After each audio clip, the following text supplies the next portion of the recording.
All right, hello everyone. It's Retro Gamer 1977, and we are doing a continuation of Champ Games.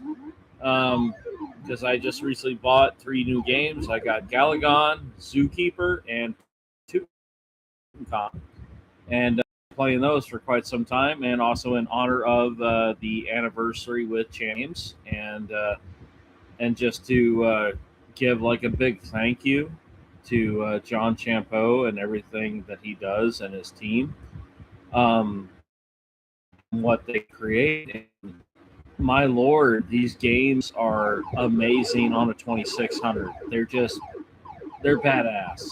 Excuse my language, but they are. Okay.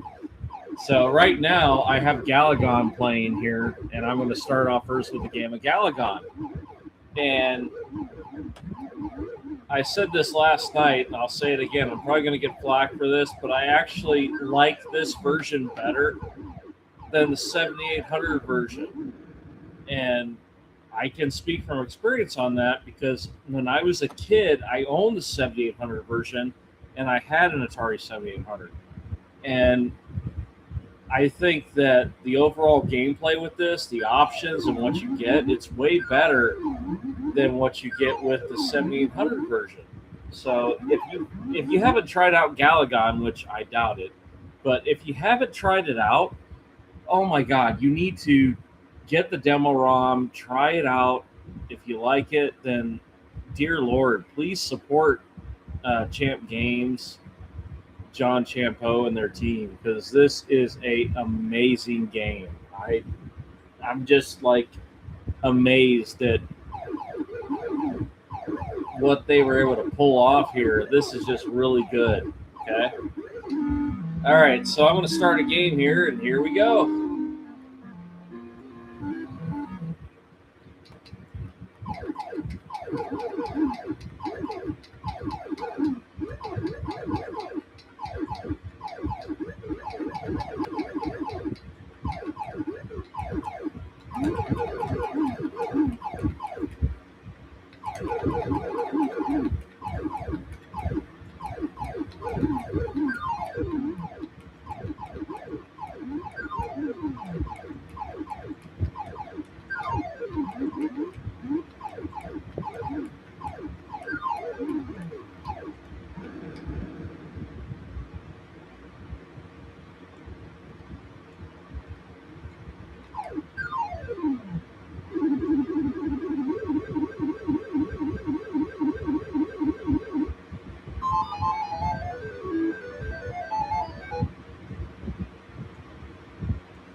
Oh my lord.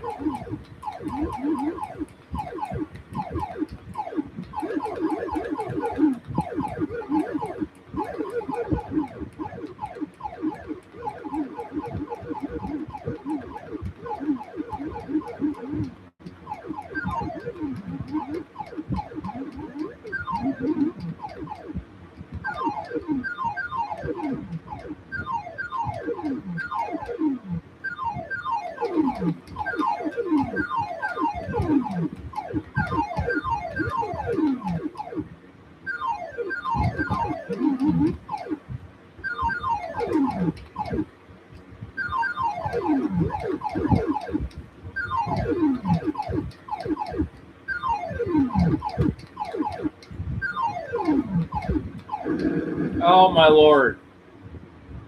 Ugh.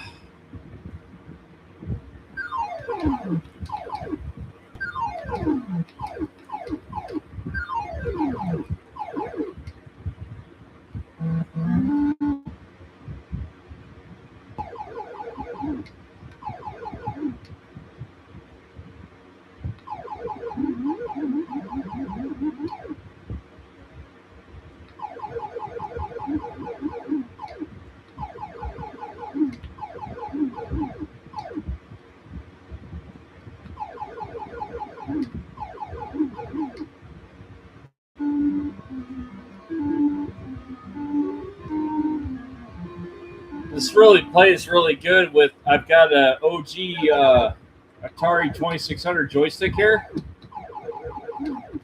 that I just recently rebuilt with parts from AtariParts.com. If you haven't checked them out, you need to.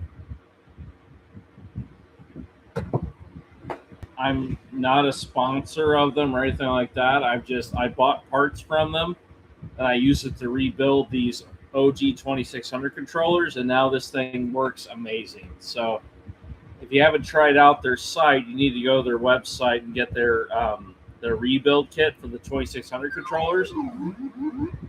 It's dirt cheap. It's like $10.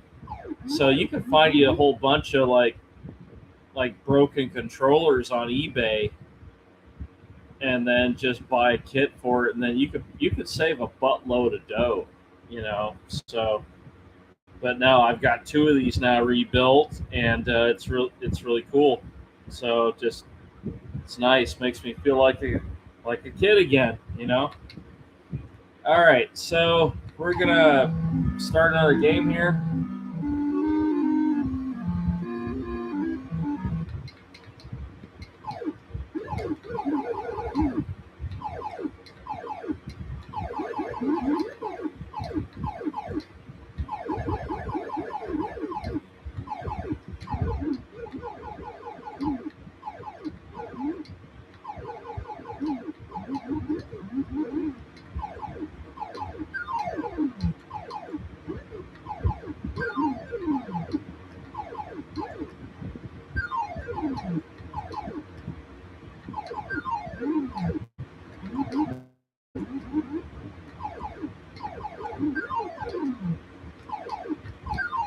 It's just funny when I played Galaga for the first time.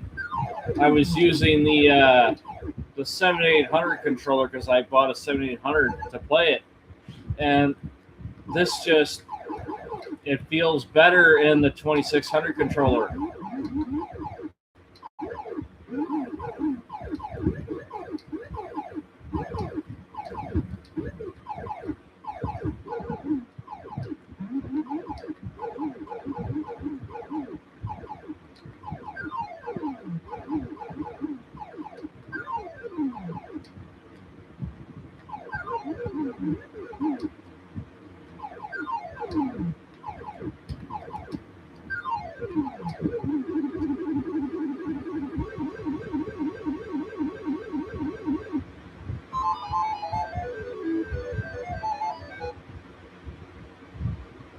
Not only that, the sound is amazing on this game. And I know it's a 2600 and the sound is limited, but this sounds pretty damn good on the 2600. I'm just saying.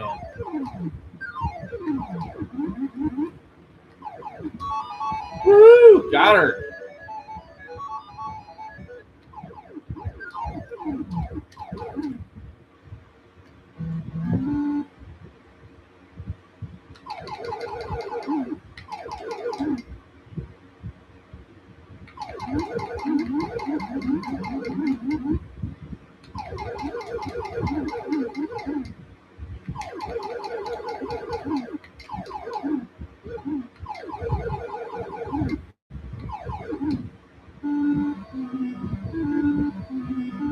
Oh, damn it. I almost got perfect.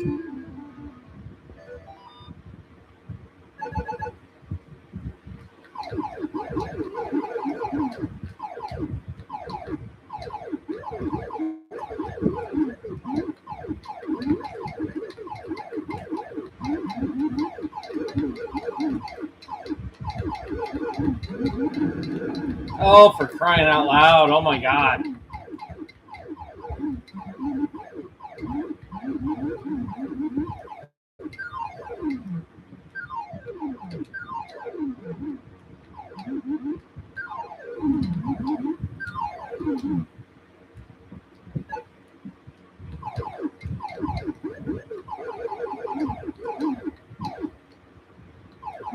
Ah.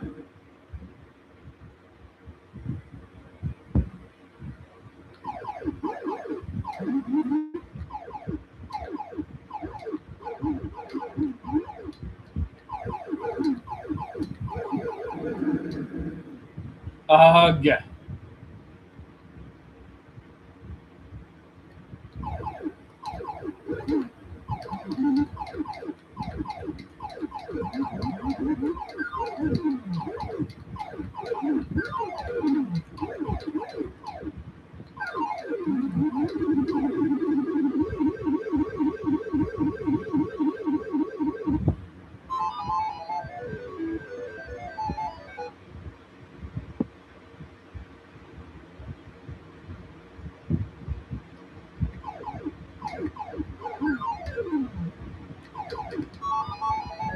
Oh, darn it.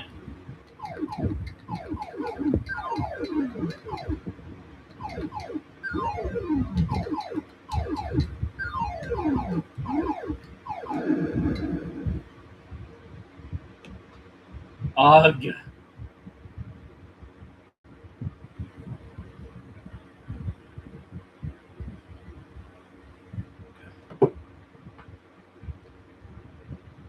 If you have not tried out Galagon yet, you need to. Oh my lord, this game is freaking amazing.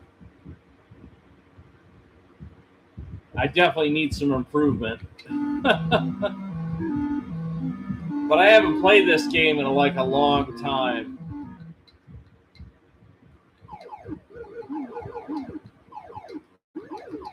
I grew up on the 7800 version, and then when I had time, I would go to the arcade and play this.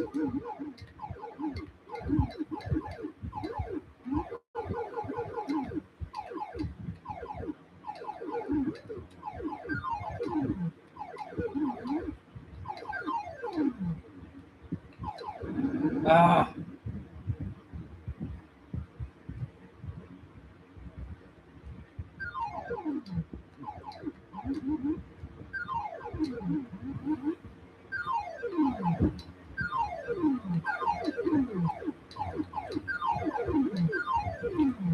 I'll tell you another game that I want to get, and it'll be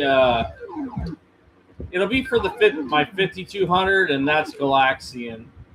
I actually enjoy playing that on my Game Station Go, but I want to get a physical copy of it for my 5200.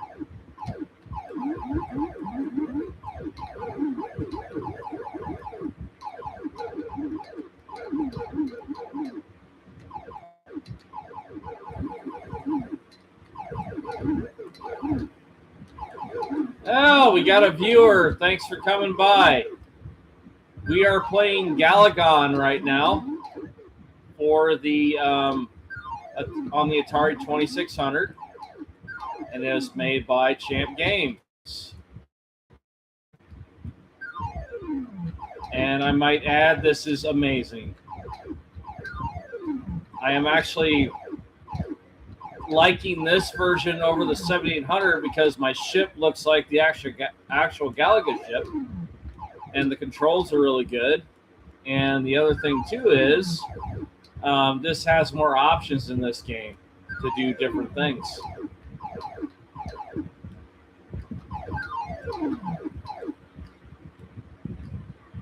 It's a really fun game. If you haven't tried it out yet, I encourage you to. It's available for ROM, and it's in physical cartridge format, and that's the way that I purchased it for my original Atari 6 switcher, and that's what I'm playing it on right now.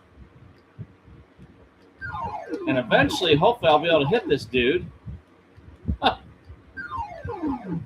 Ah! Come on, man.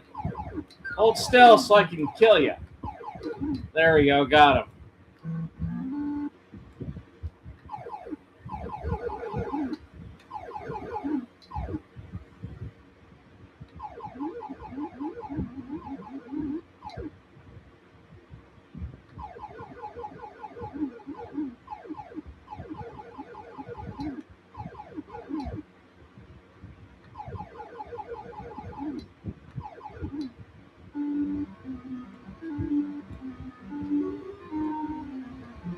If you get you an OG 2600 controller rebuilt, this really plays really great. These controllers I'm using, the housings and stuff, This came from an Atari 2600 that was built in, in 1979. So in 1979, I was 2 years old.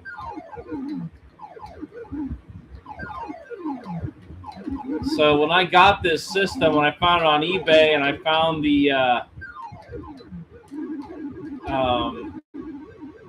the purchase order or the receipt, it said it was purchased in December of 1979.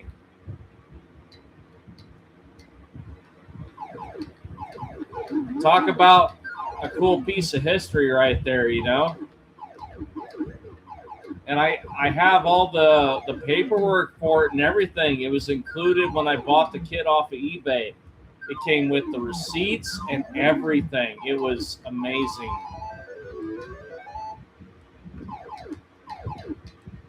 Well, I lost my ship, damn it.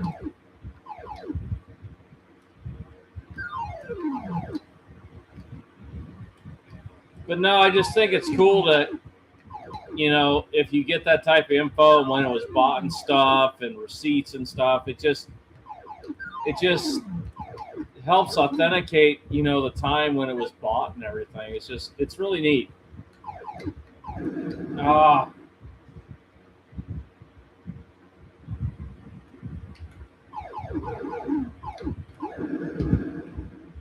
Man, I am sucking it up right now.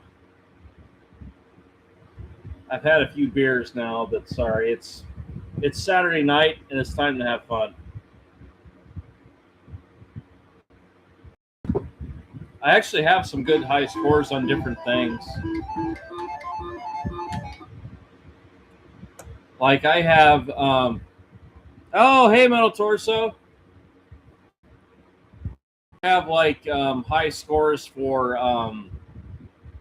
oh, geez, quite a few now. If you go to Twin Galaxy's website, and if you look up my username, which is the same, Retro Gamer 1977, I have some records on Twin Galaxies. And I'd probably say the one that I'm the most proudest of is my high score on Defender for the ColecoVision. That was a marathon, and I about died doing that. And I didn't get first place. I'm in third right now. And that wore me the hell out. Oh, my Lord. Like, some of these guys that are able to marathon and do high scores like this, it's just insane. My hat's off to them for being able to pull it off, but for me, I was getting so tired out. I can't remember what my final score was, but I think I'd been playing for about 6-7 hours. And man, after that, you know, I'm not old, but I'm an older guy. And, you know, if you play that long, I'm sorry, but your hands are going to freaking cramp up, especially if you got arthritis. And it doesn't surprise me if maybe I do have that in my hands. I don't know. I haven't been diagnosed with it, but I have noticed that if I do like extended lengths of play, my hand will just lock the heck up, man. It's bad. It sucks getting old.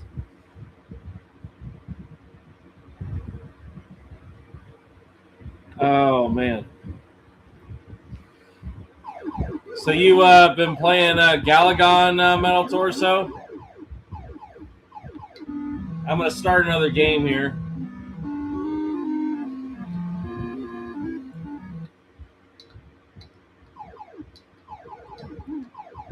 Are you doing Atari night tomorrow night, Metal Torso?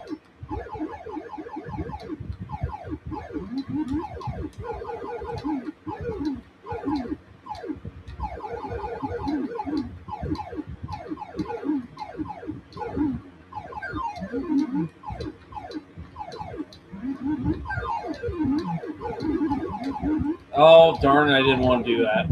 Ah.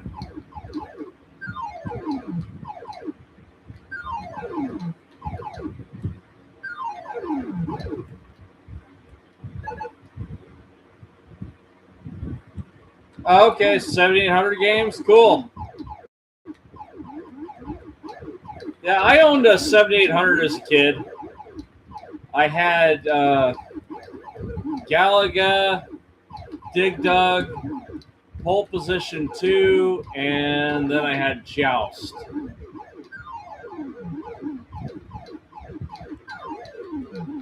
Then pretty much after that, I went and got a NES. I didn't buy a Nintendo though when it first came out. Heck, I didn't buy a Nintendo till like 1989 when I was 12.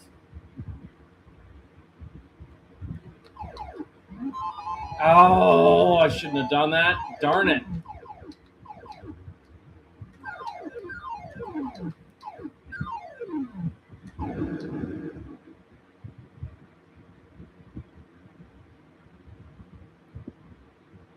Oh, Pele? Oh, cool.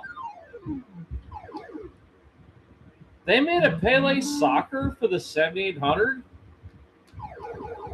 I had Pele soccer for the 2600 when I was a kid.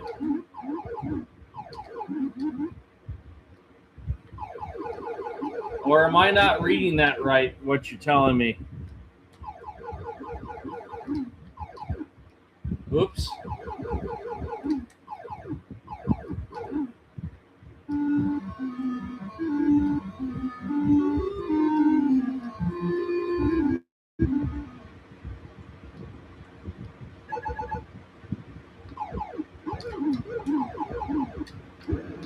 Oh!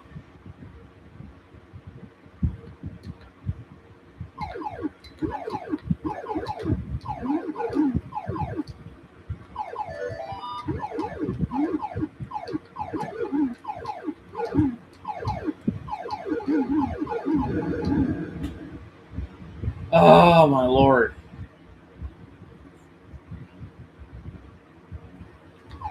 Oh, for the 2600. Cool. No, I had Pele for the 2600. That was actually a pretty fun soccer game. I used to play that with my brother all the time, my older brother.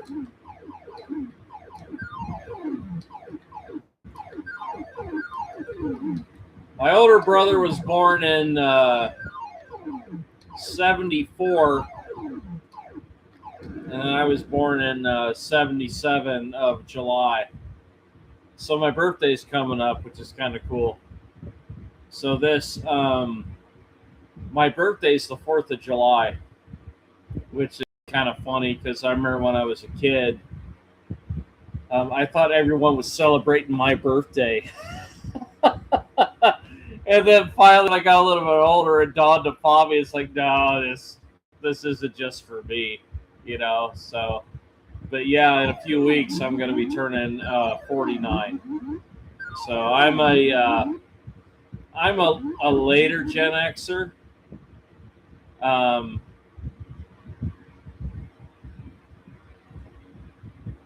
Oh wow, you're kidding me! They made Pele games for the Genesis? I did not know that. I gotta check that out because I used to when I was a kid. If soccer came on and if Pele was on, I used to love watching him play. I had no idea that he did Genesis games. That's really cool. I'm gonna have to check that out. But no, I'm basically a later Gen Xer, I guess you would call it, or they call it like a Zennial or whatever. I don't know. Hell. But you know, I grew up like right in between of of the baby boomers and then the next gen. So I'm in like the neutral position, which is kind of funny.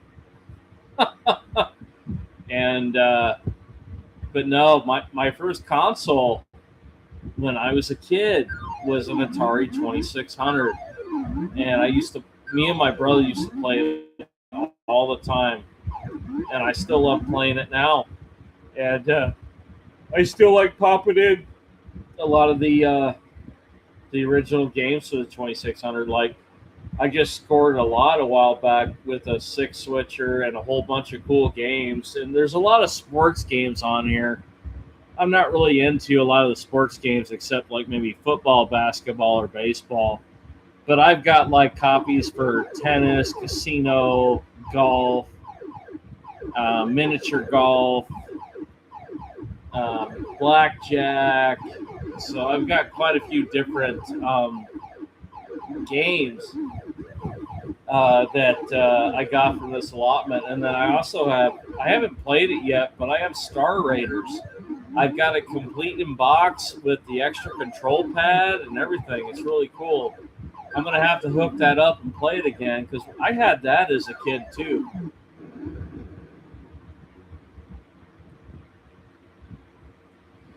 Yeah, no, I would probably say the main sport titles that I was into as a kid, it was baseball and football. Basketball, yeah, a little bit, but I mainly like baseball and football. Um, and I would probably say for like baseball games, my favorite baseball game, it's going to be the World Series baseball games for the Sega Genesis. I enjoyed those a lot. And then I also have, well, I used to have it, but I had a version for the Sega Dreamcast. It was pretty good too. But those are probably some of my favorite baseball games that I had as a kid. Oh wow, you had a 400, a computer Metal Torso? That's cool, dude. I tried to get my folks to buy me one of those, and they just would not do it. They're like, "You've got an Atari, that's all you need." And of course, I was like, "Well, it's a computer. I can learn new stuff." They're like, "No, no, you don't need that." But that's really cool. You had a 400 and eight. That's 8-bit line, right? Sorry, I'm not as versed in that area as I am with like 2600 and 7800, and I'm starting to get versed more in the 5200 as well. Oh, all you do is play games on it? Oh, hell yeah. That's cool. Yeah. Oh, boy. Um, okay, so I think what we're going to do next, I'm going to start another game. I'm going to play another game of Galagon. And then when I'm done, I'm going to pop that out. And I think I'm going to put Zookeeper back in. And then after Zookeeper, I'll put Tutankhamun back in. But no, I don't know about you, Metal Torso, but I I like this version of Galagon from Champ Games better than the 7800 version. I don't know. Am I high? What do you think? What's your opinion on that? Have I had too many beers to drink?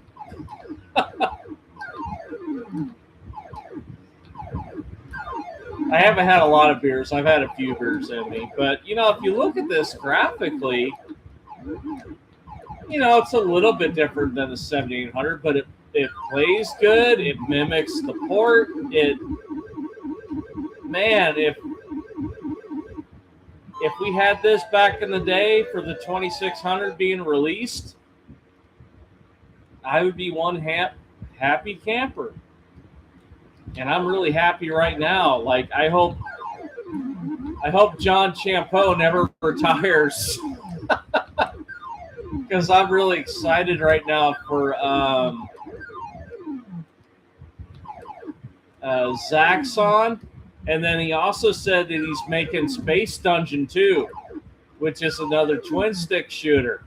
And I'm excited for that. I've been playing Space Dungeon on my 5200. But when the 2600 version comes out, oh, hell yeah, I'm buying that. So, all right, there we go. I got my ship.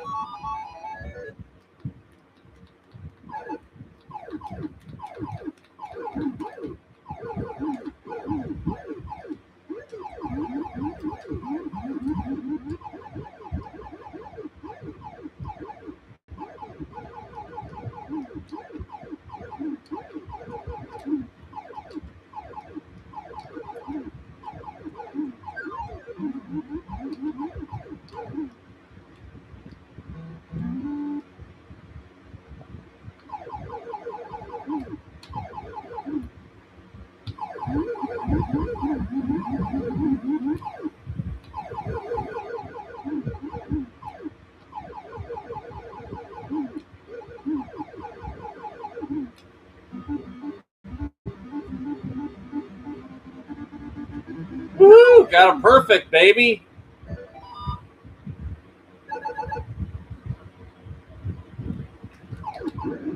Oh, damn it.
Ah.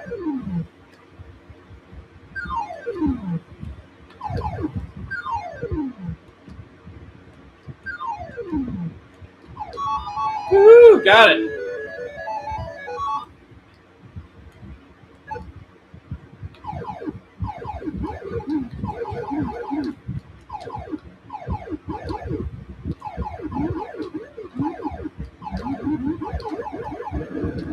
Oh, darn it. So, Metal Torso,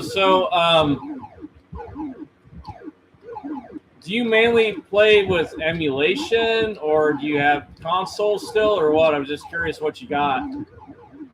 Because I heard you said you had a ColecoVision.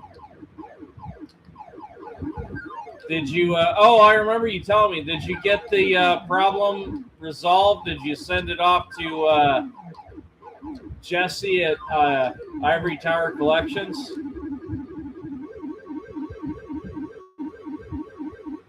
Because he'll get you fixed up.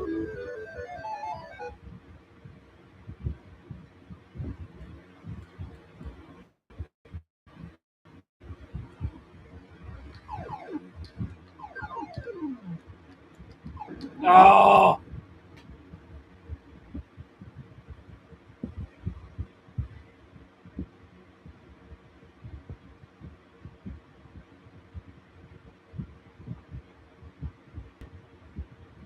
Well, I'm glad that you agree with me on that, Metal Torso. This plays,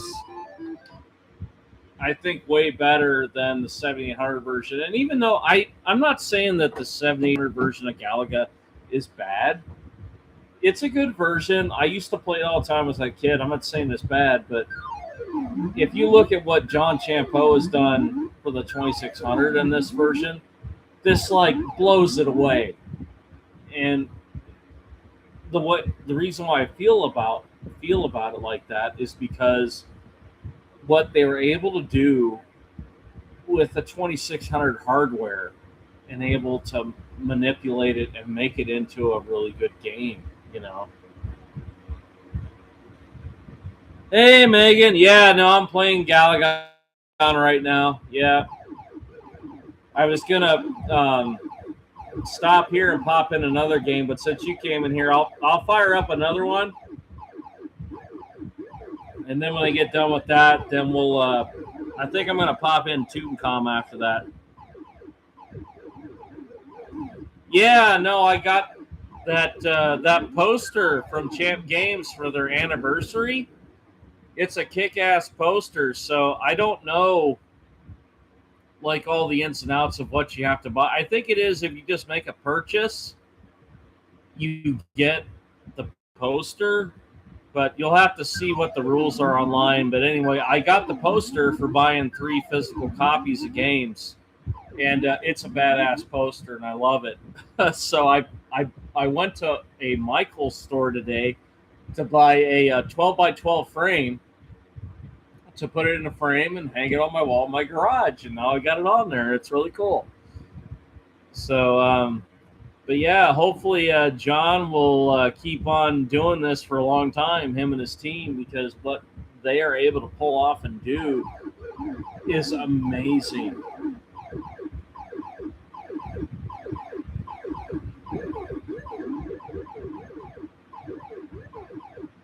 Oh, wow.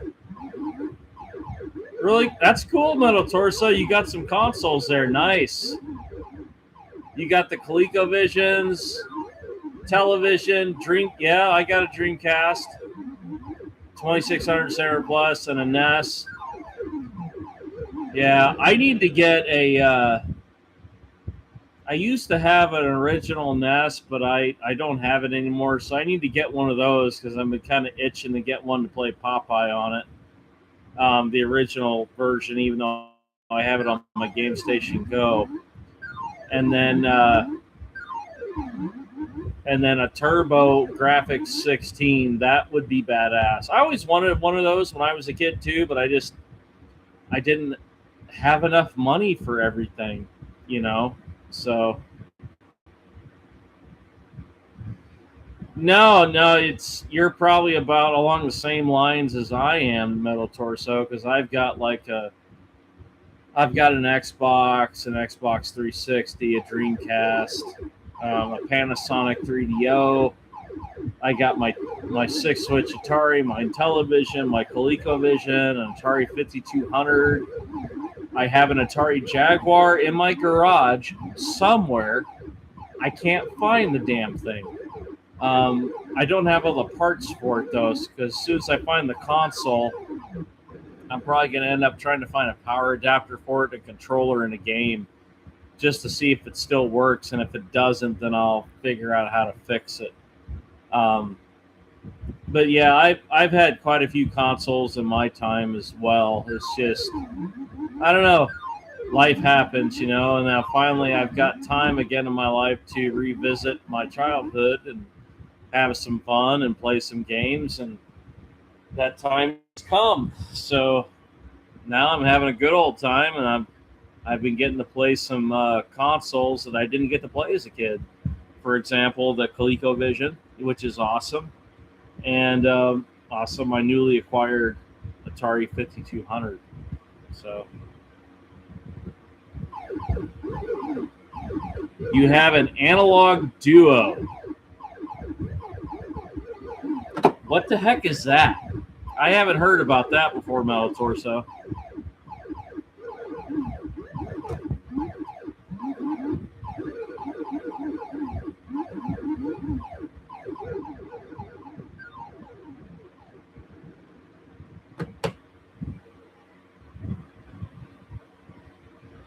Yeah, I've never heard of an Analog Duo before. Who made that? Oh, Analog Turbo Graphics. Okay. So is that what was released like in the early 90s when they released it with Bonk's Adventure? So I remember the commercials for that all the time when I was a kid.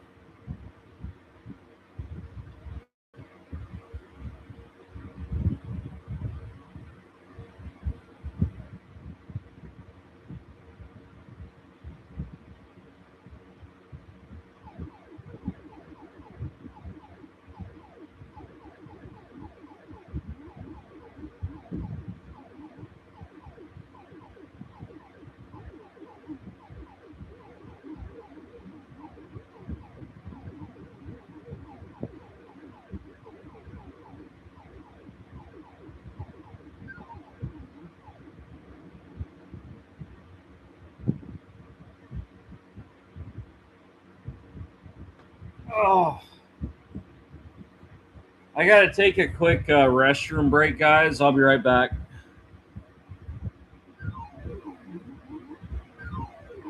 Oh, FPGA. Okay. I did not know that. That's really cool. Great. Now I'm going to have to look online and think about buying one of those too. I'll be right back. Hold on. I got to water the duck. You know what I'm saying?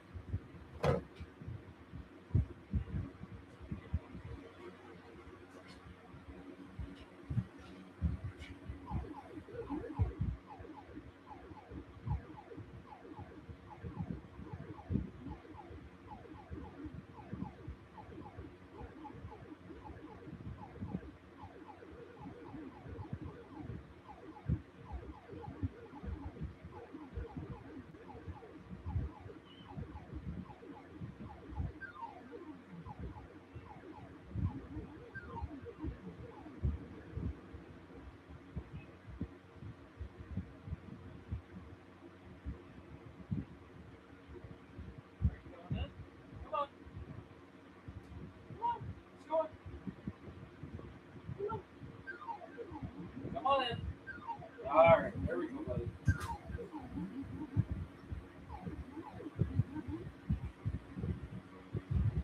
Oh.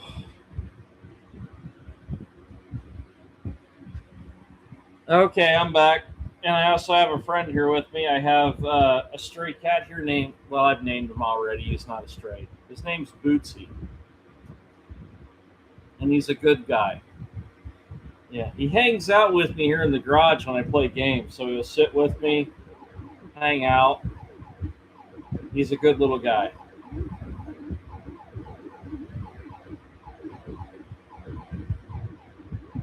Oh, R-Type?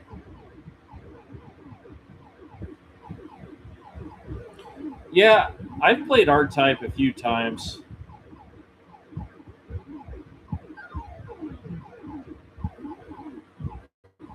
Okay, little guy. Okay. Can you sit here for me? Yeah, you sit here while I play Galagon? Okay. All right. I'm going to play one more game of Galagon, and then after that, I'm going to switch this up. I'll pop in Zookeeper. And then after Zookeeper, then I'll do Tutankhamun.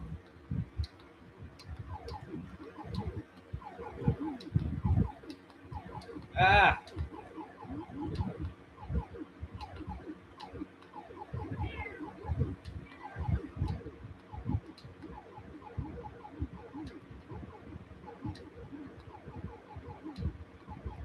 And actually, I wonder if you guys can actually hear. Crap. And I died. Ah. There we go. Sorry about that.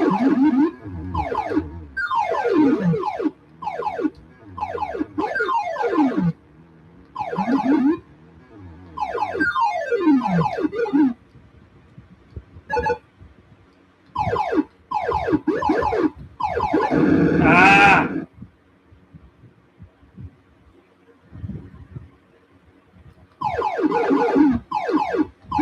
Well, as Retro Bliss would say, you dirty dog. Wonder how Phil is doing.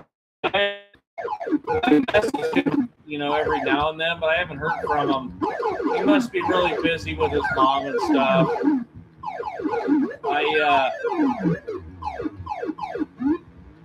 My heart goes out to Retro Bliss for with his mom and stuff because I kind of know what that's like.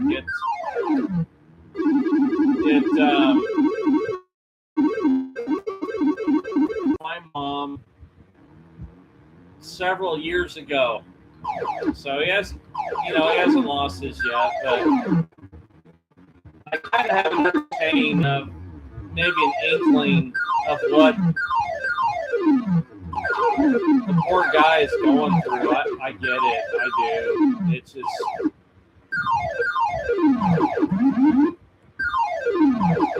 just haven't heard a whole bunch from him. I hope he's doing okay. He seems like a really cool guy, really nice. And it just sucks to see, a guy that is nice and well-intentioned, and he means well, and it just sucks that stuff like this has to happen to a person like that. And I know that all too well. I've had lots of friends that have dealt with the same crap. So I don't know the full extent of what the situation is, but I do understand what it means to, you care for your mother and you want to make sure she's okay. So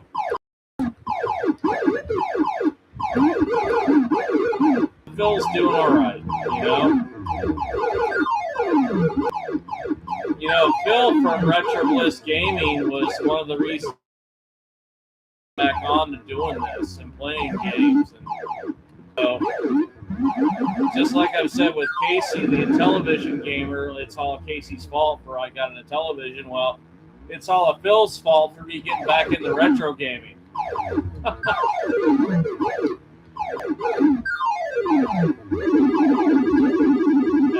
can't do that, damn it.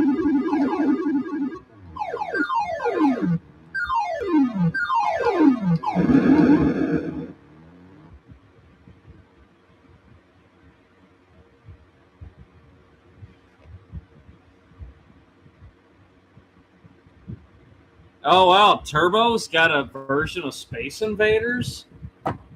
That's really cool. All right. So I'm going to pop out Galagon. And I'm going to put Zookeeper in. And then we'll go to Tutankhamun.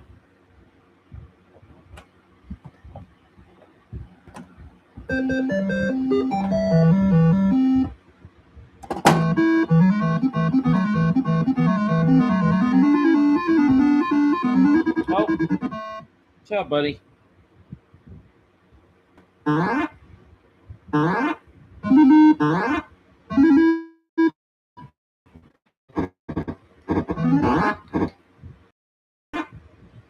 All right.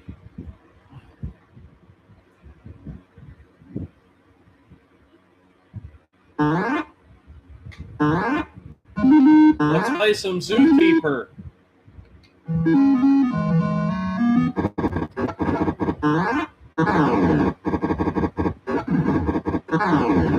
I never got the privilege to play this in the arcade. I never heard of Zookeeper.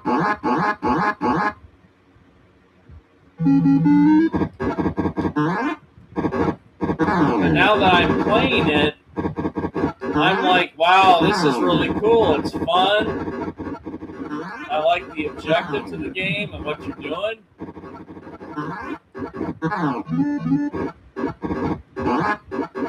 I can't wait to, I've probably said this multiple times, but on my birthday, I'm going to go to Galloping Ghost Arcade.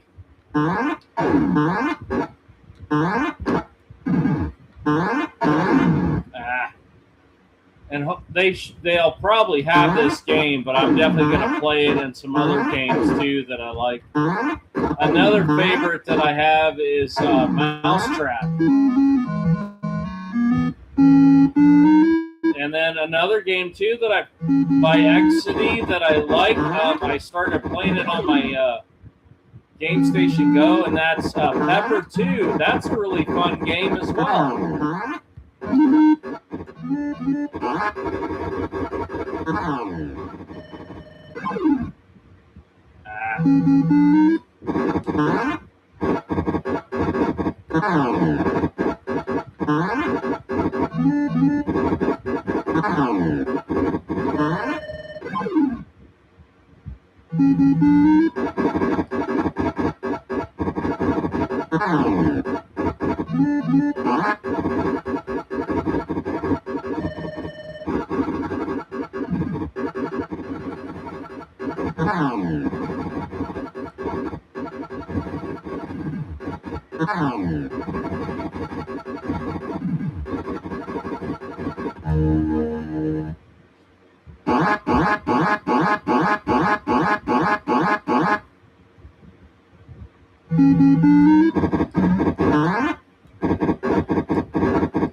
Ah.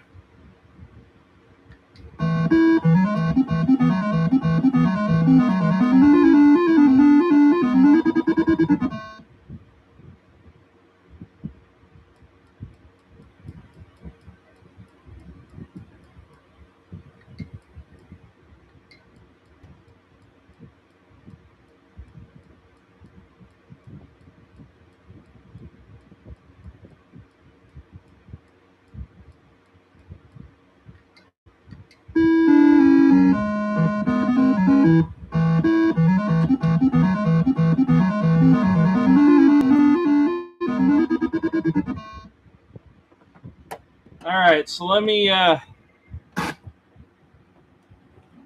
pop in Tutankhamun, and then I got to get my twin stick. So hold on, bear with me.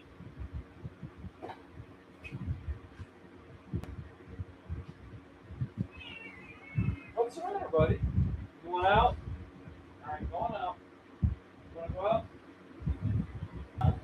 Go out? Go on. Go on. Go on.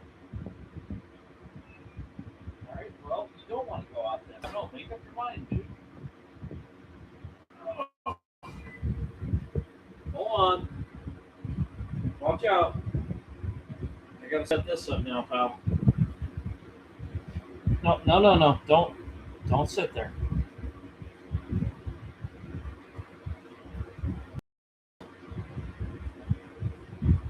Sorry, everybody. My cat Bootsy is being really needy with me right now.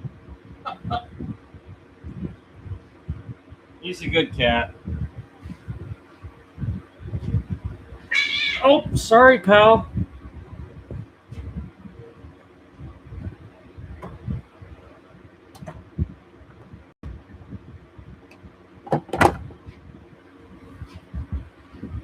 That's why you shouldn't walk in front of me, buddy. I stepped on his toe. He's okay though. All right. Bear with me for a bit. I got to hook up my twin stick here. I was chatting with Casey, the Intellivision gamer, a while back, and I was saying that what would be cool is if someone could make a device where it would be like a box, where we have an RF switch box, but make a switch box for different controllers. So you could have all your controllers hooked up into your console of choice, and then all you'd have to do is hit a switch to switch it between, your joystick, your paddle, twin stick, whatever you want. And that way you wouldn't have to do stuff like this.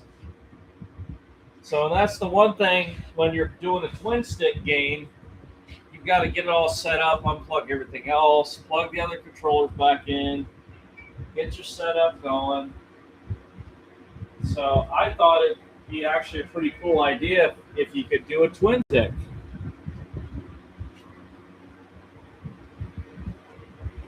So, but we'll wait and see that. I don't know. Or maybe I could do some research into it and see if I could figure something out to make that happen. All right. Just a second, everybody. My gaming table here is getting quite crowded. All right. Let me get out Tutankhamun. And this game is amazing as well. In my opinion, the best way to play this game is in twin stick.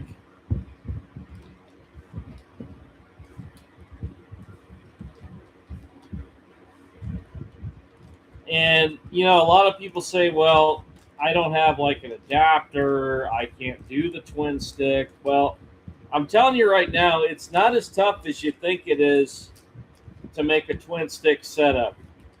So basically, what I did here is I had two spare aftermarket 2600 controllers made by Gemstick.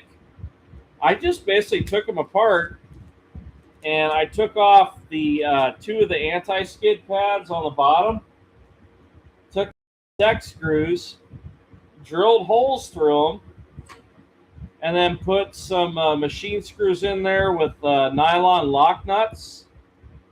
I locked them down to a piece of angle iron, and then I put my controllers back together, and then I screwed them to a 2x6, and it works fine. So it's not as tough as you guys think to make something like this work.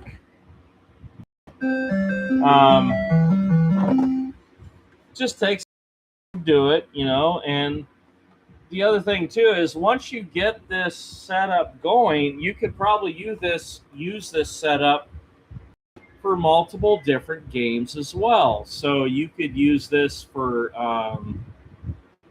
Robotron 2008. You could use this setup also for Defender Target. So any type of game that needs like dual controls, this is where this would come in handy. And it's not as tough as you think to set this up and make it work. So if anyone wants any advice on how to do it, if they have questions on how I did it, I'd be more than happy to help you with that. So you could get into playing these games with your twin stick capability, So because I understand that. Hold on, let me turn this down. I'm sorry. I understand that sometimes, guys, getting into doing this type of gaming, it can get expensive sometimes, and I understand that. So what I like to do is I like to try to show everyone there's cheaper ways to get what you want and get the same benefit that you want to get. Okay, so now don't get me wrong, there's a lot of aftermarket guys that make awesome controllers. Like you got Brian from BD Retro Mods, he makes awesome stuff. You got OG Hugo. I have bought some things from him. I bought one thing, I'm sorry. I bought a ColecoVision power supply from him. That's badass. It was awesome. I've also bought a dual control pad from Retro Games Boys for playing Robotron 2084 because the original setup I had, I bought a couple Hyperkin controllers for the 2600, made a setup, and they did not hold up. I ended up breaking them. So I guess I'm kind of rough on controllers, but no, you can make a lot of stuff on the cheap if you just get a little what do I call it? Have a little ingenuity, I guess you would call it. Yeah. Or in my case, you could call me, I'm a MacGruber. So, and the reason why I say MacGruber is because I am not MacGyver. So if anyone's ever watched MacGyver, the television show back in the day, I love that show. I don't consider myself MacGyver. I consider myself MacGruber from SNL.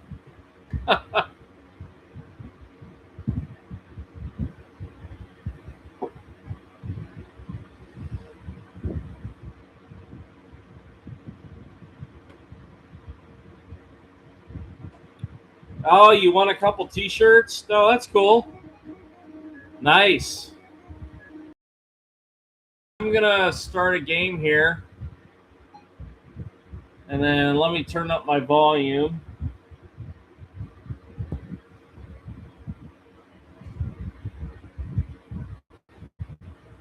And then, hold on a second here. I'm trying to find my cat. Bootsy! Bootsy, come here, buddy. Come here. Bootsy. Bootsy, get out of my Get out of my shelving unit. Come on, buddy. He's horsing around. He's a good cat, though. All right, so I'm going to play Novice on Tutankhamun. Here we go.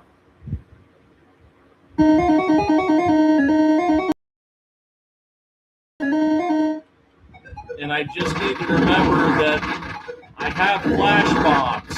I keep on forgetting about those.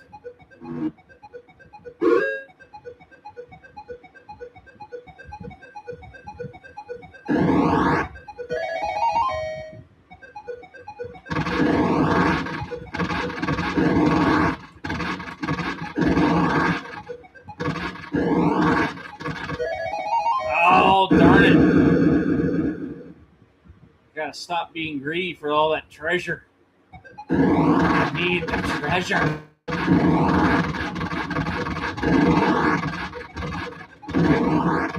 Die, you prehistoric scum, die!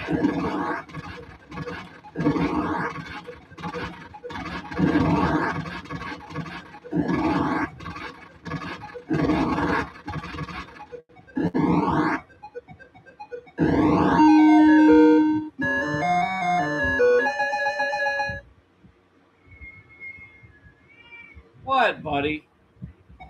Oh, now you want to go out when I start a new game. Yeah, that figures.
Oh, darn it. Oh.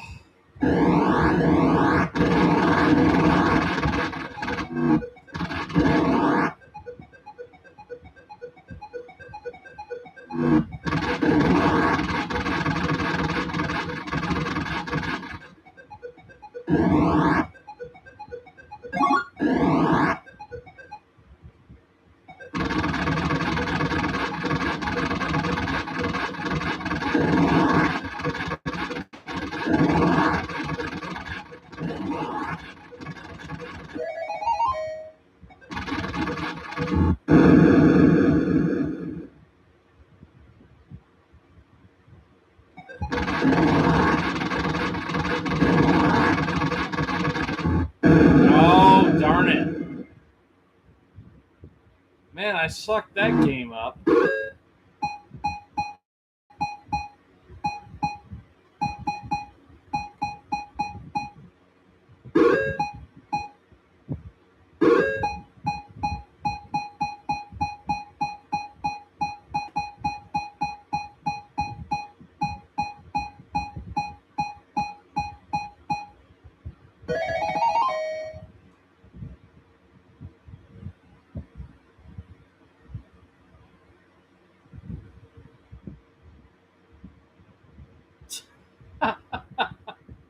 I'm MacGyver? Oh, well, thanks for telling me that. I thought I was MacGruber. Console MacGyver?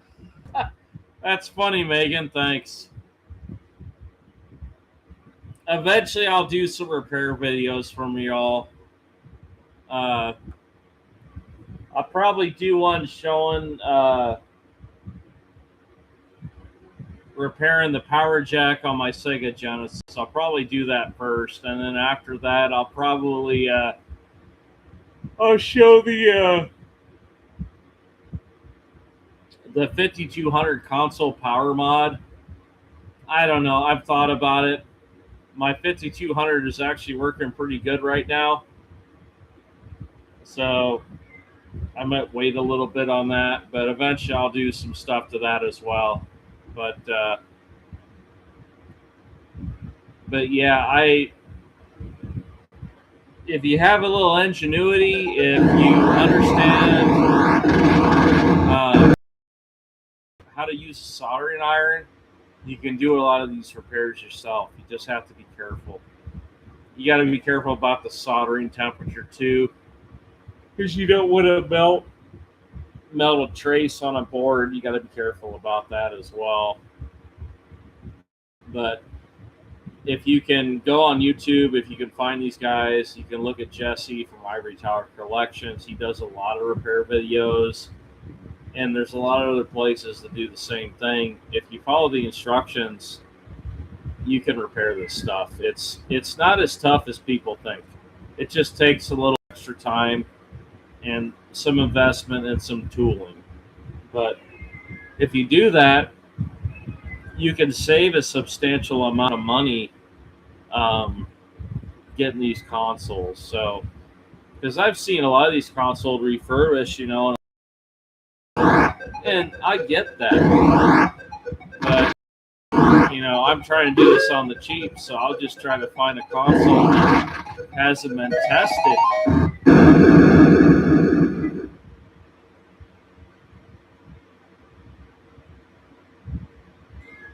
Oh, you have. Oh, okay. Okay, got it.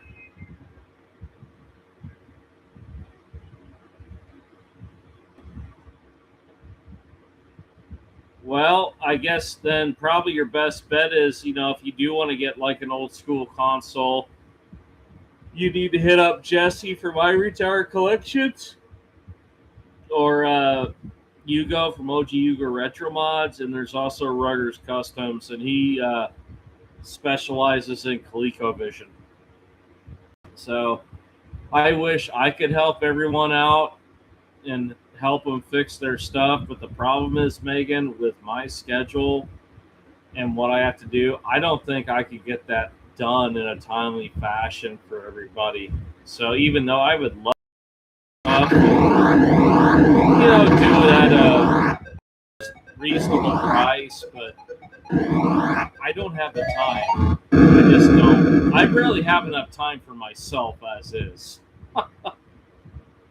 So, but no, if you got to get repair work done, I highly recommend Ivory Tower Collections and Hugo from OG Hugo Retro Mods and Ruggers Customs. Those are the main guys that I know, and they're really cool. They're very helpful. I haven't really talked a lot with Ruggers Customs. It's just word of mouth. But I have talked with Jesse, and I have talked with Hugo from OG Hugo Retro Mods, and they're super nice guys. And if you have a question about repairing something, they will answer it for you. And if you don't feel comfortable doing it, you can send it to them, and then they can take care of that repair for you. So I highly recommend those guys. So.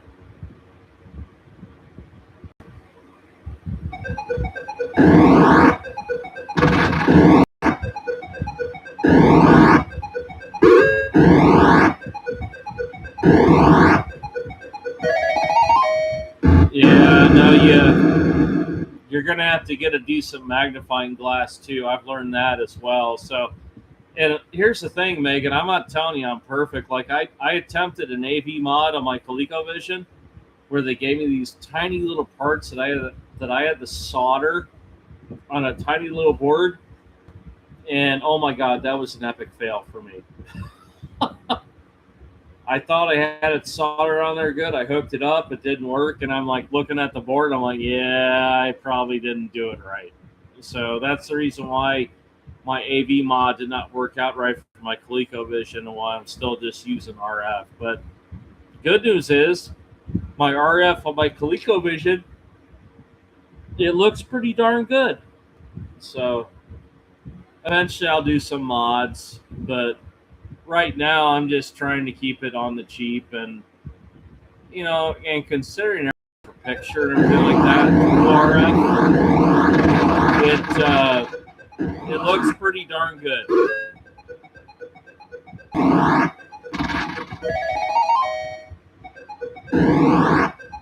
All right.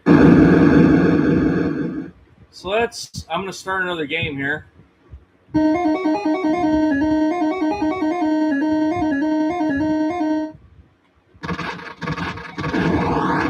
I just think this is crazy that I'm playing on an OG 2600 six switcher through RF, and the picture looks pretty darn good. And the sound. Mind you, I'm hooked up to my Bose stereo system right now. So this is pretty cool.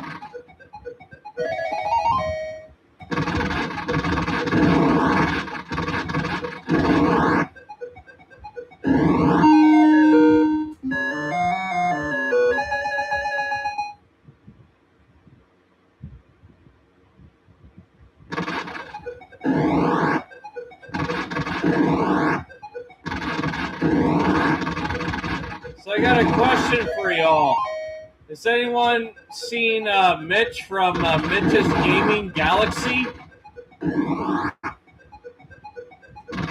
Anyone ever heard of that guy before?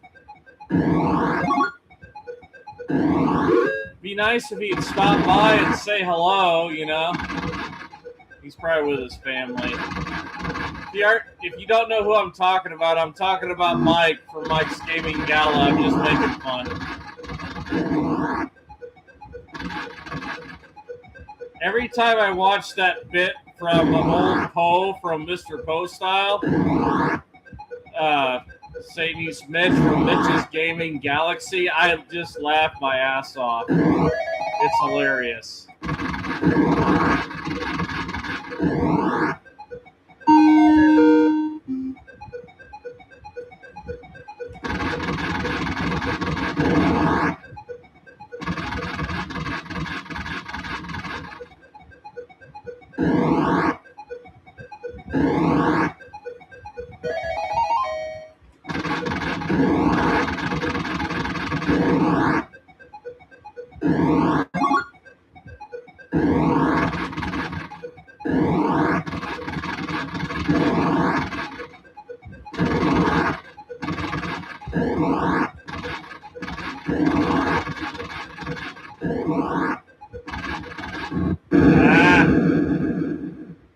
Damn it.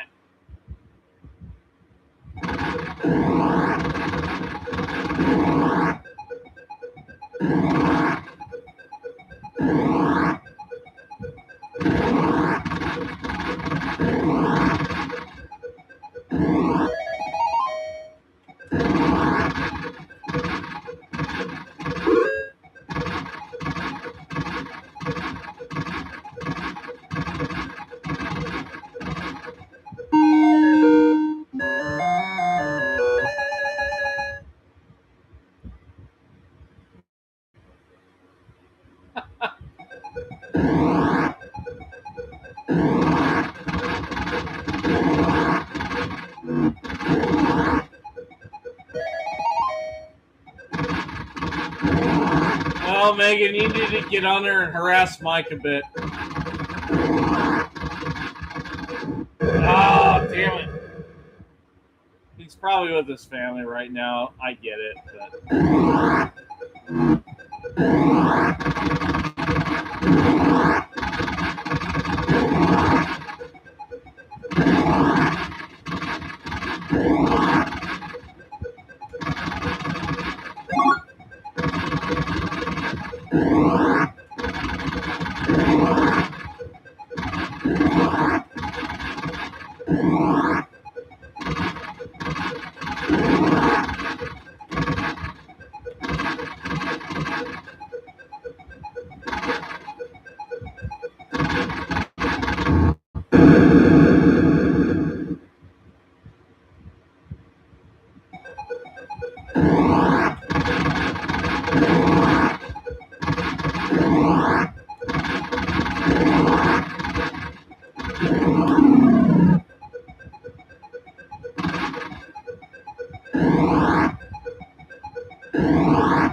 Remember to use my flash bomb that time. Woo!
That's funny, Megan. Yeah, definitely say that to him. See what he says.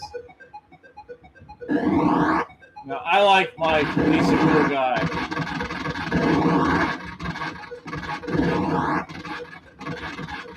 For a Canadian, he's not bad. Tell him that. That'll probably tick him off. For a Canadian.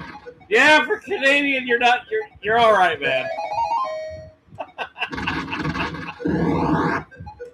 He'll probably laugh his ass off.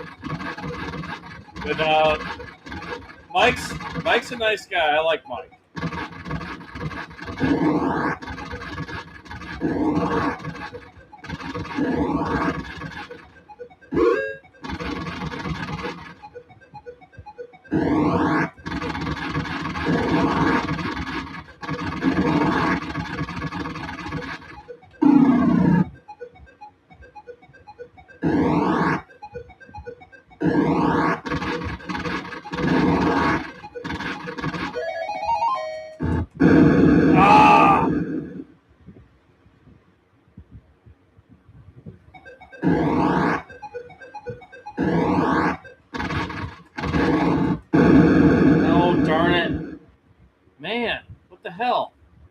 I think this joystick's giving me trouble. I just mounted the damn thing.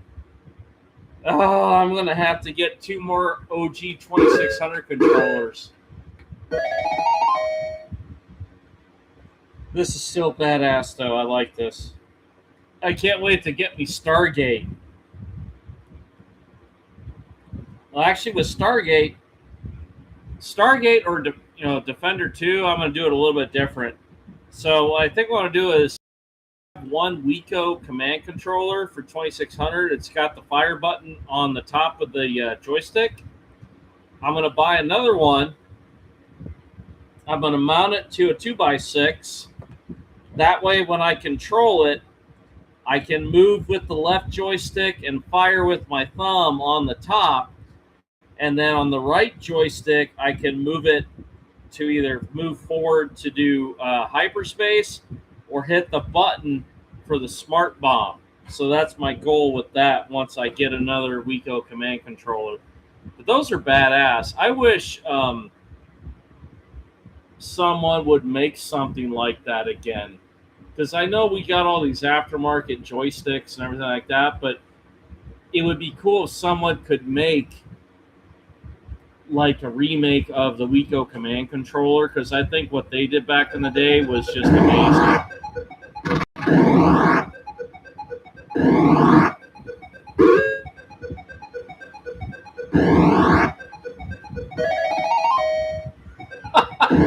He knows it's SNES, not NES. That's funny, Megan.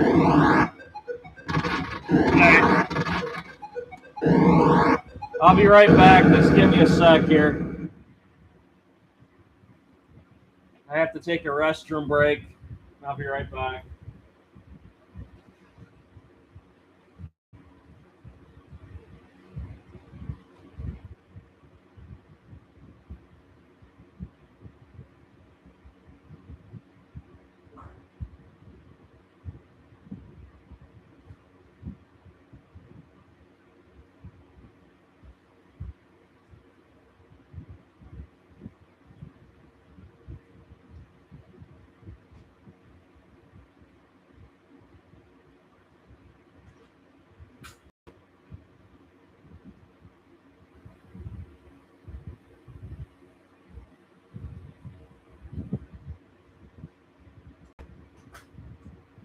Bootsy?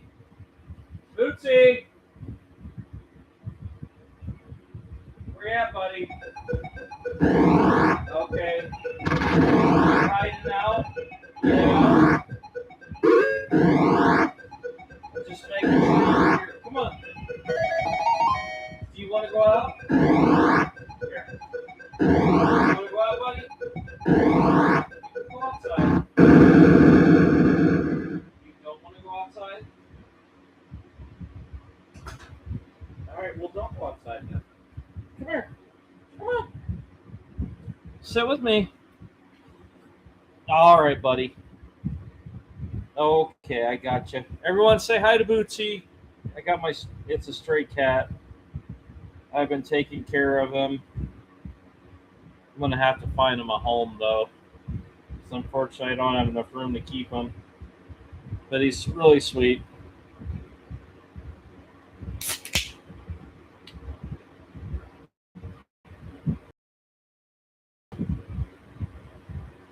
Oh. Come here, you. All right, come here.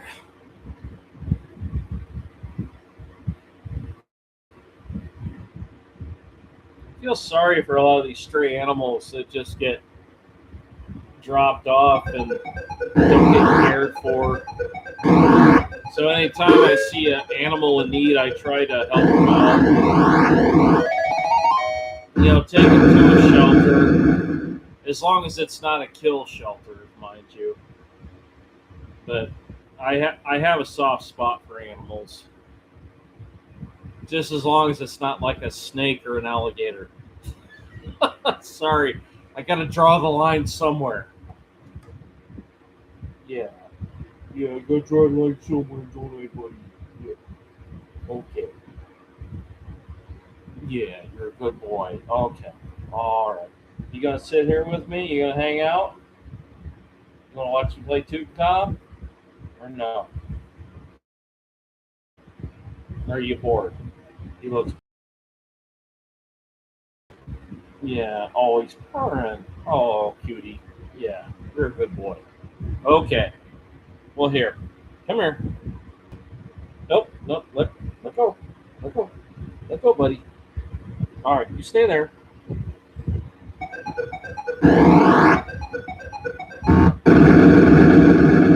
All right. So I'm going to start another game here at Toot baby. And my buddy Bootsy is going to be sitting here with me. All right, here we go.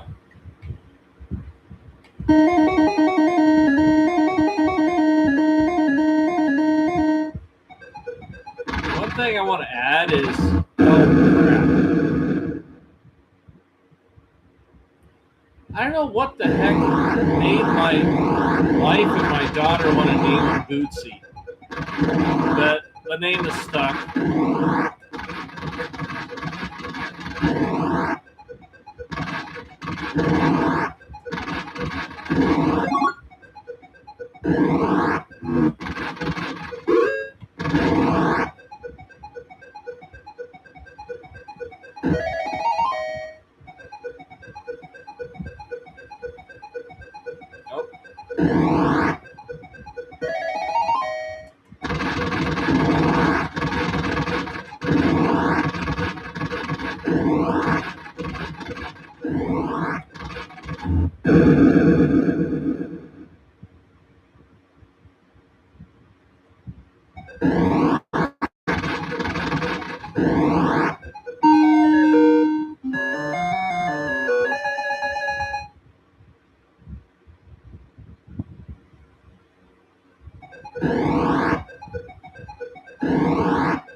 Bootsy.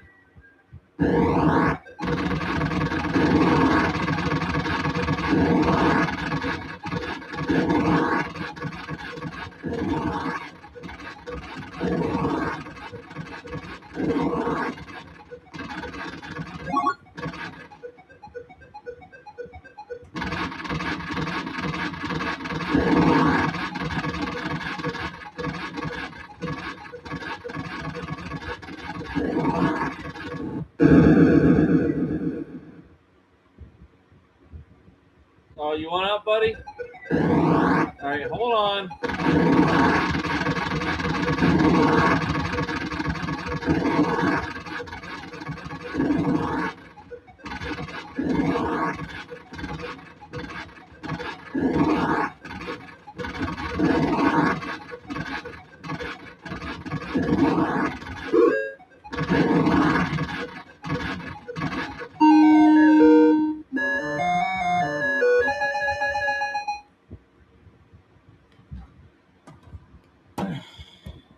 Probably gonna die here, but I gotta let the cat out. Go on, buddy.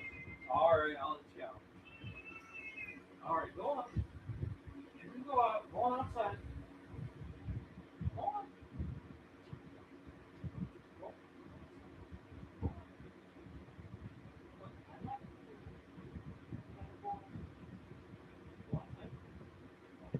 Bye-bye. Bye-bye.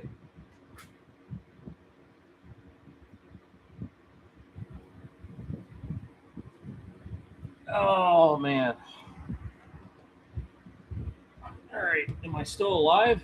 Yeah, I'm still alive.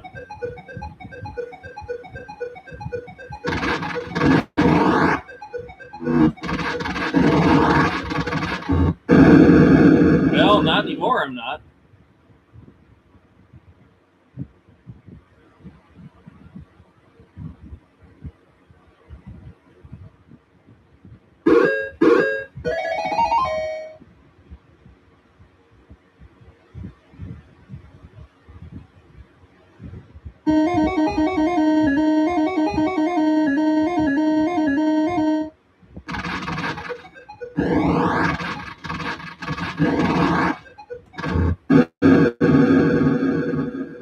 Darn it.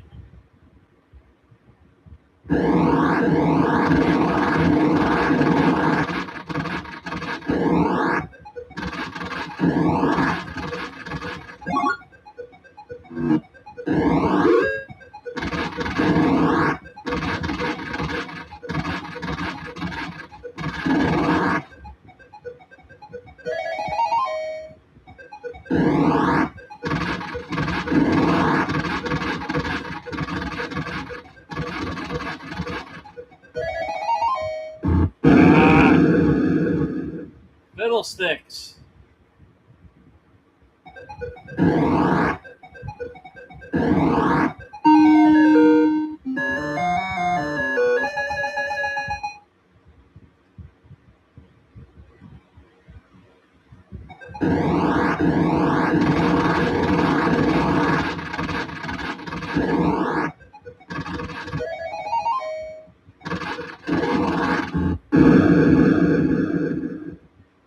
Crap.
Yeah, Metal Torso. Yeah, I'm using twin sticks on this. Yeah.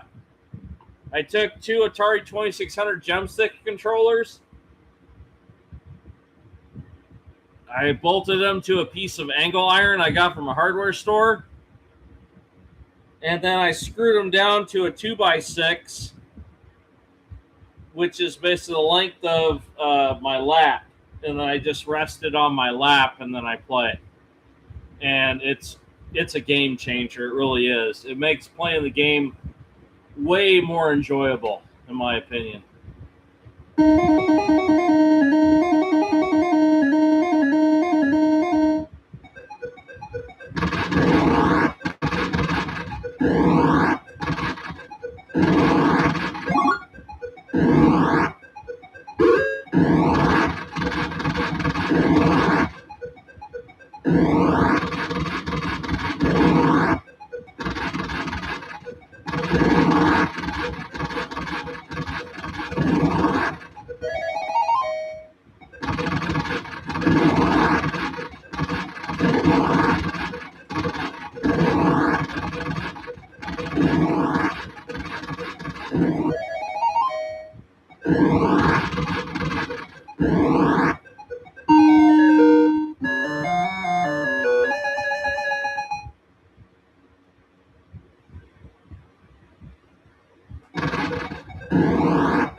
Oh, well, that was dumb.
Twin stick is amazing. I love twin stick shooters.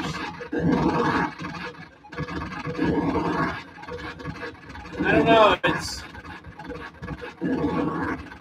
I'd probably say the one thing I like about twin stick shooters the most is it's less fatigue on your hands, in my opinion, than smashing down on a fire button.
Darn it.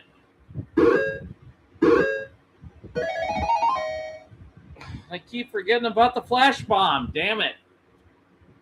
I get so tied into shooting them, I forget about my flash bombs. Or is that what you call it, a flash bomb? I don't know. It would probably help if I read the instruction manual. But I'm having too good of a time right now to care about reading the instruction manual. So, all right. So what we got going on here in the comments?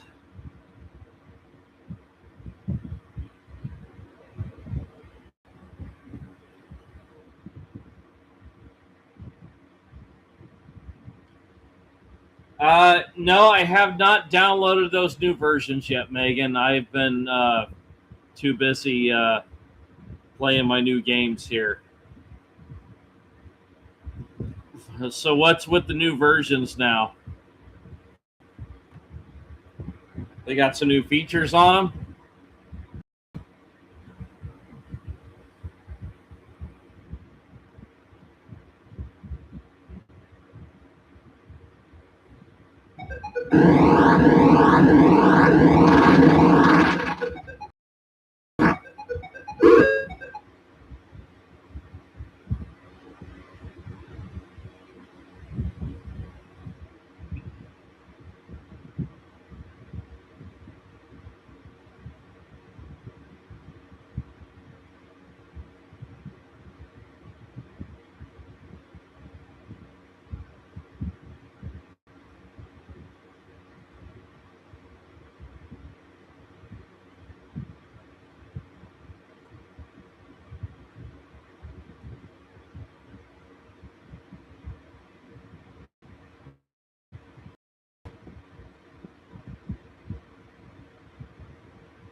Oh, okay. I'll have to check that out. Is it on the Atari Age website for the download?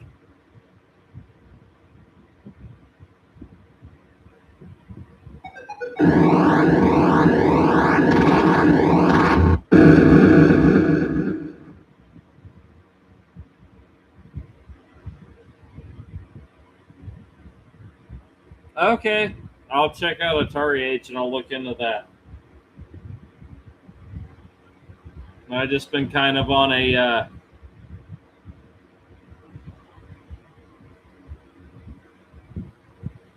I've been on a Champ Games stint of late. But no, I'll definitely ask Casey. On Monday, I'm competing in the what the heck is it called? Astro Smash, the Astro Smash challenge. I apparently made the top 4, which I thought was crazy. So I'll see how I do. If I win, I get a complete inbox and television. I think that's how it goes. So we'll see. If I win, that would be really cool. If not, that's okay too. It's all in good fun.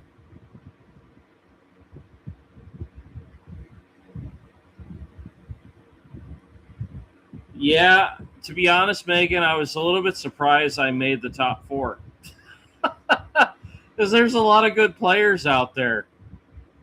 So I guess luck was on my side this time.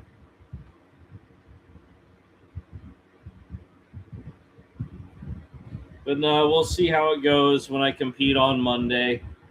I'm going to try to do my best, but it's kind of cool that I made the top 4 because there was quite a few different guys that played and that were probably just as talented as what I can do and everything like that. So I'm not saying that I'm a pro level gamer by any stretch of the means, but I try.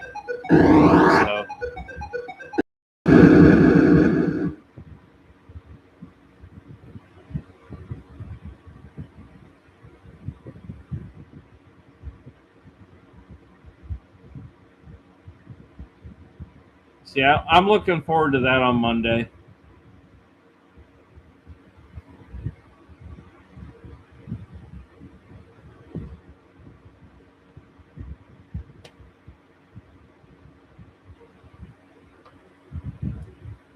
All right, so let's start another game.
Thanks, Megan. I appreciate that.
Darn it.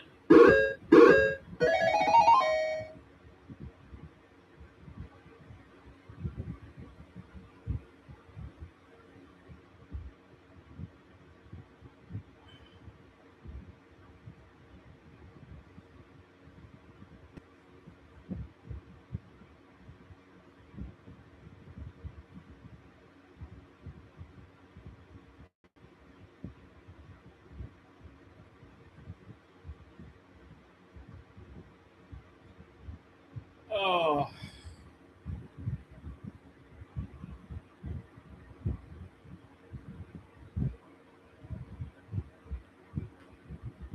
All right.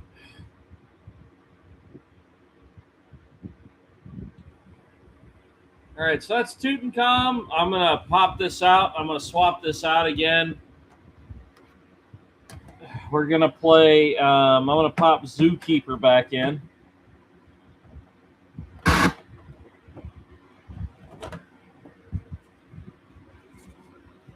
So I got to get my controls swapped out here. Bear with me.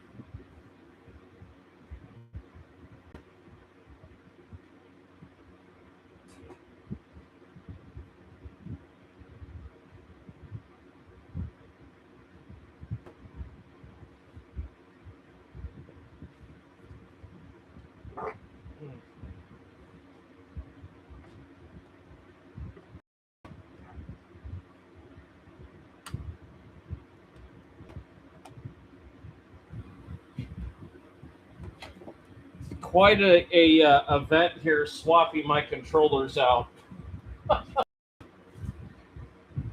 Oh, jeez.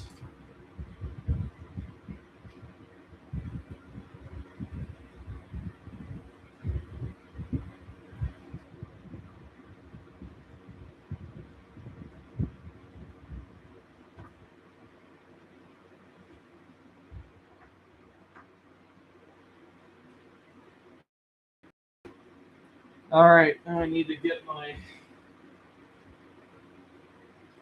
OG 2600 controllers plugged in, so bear with me.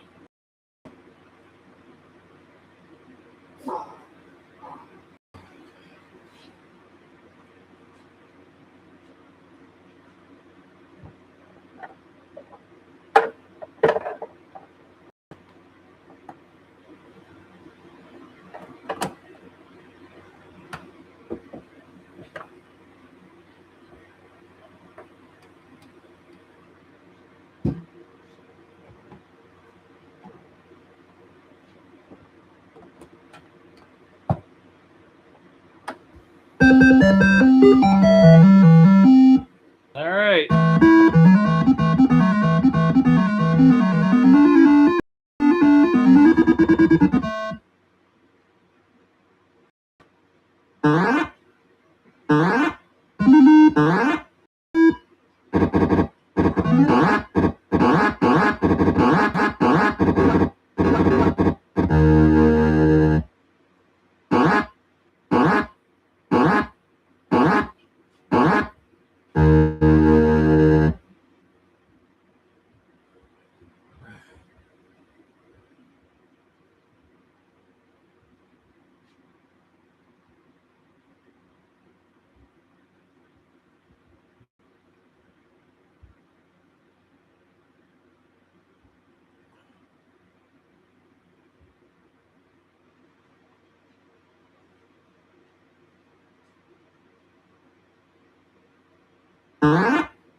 All right.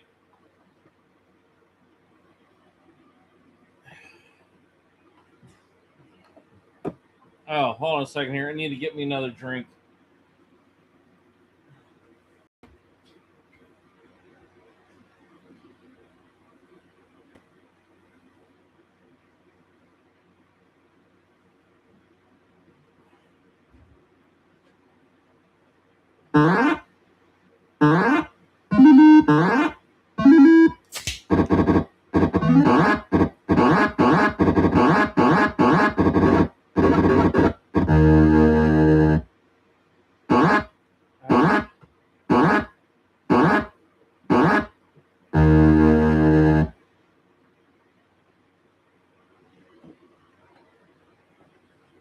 All right.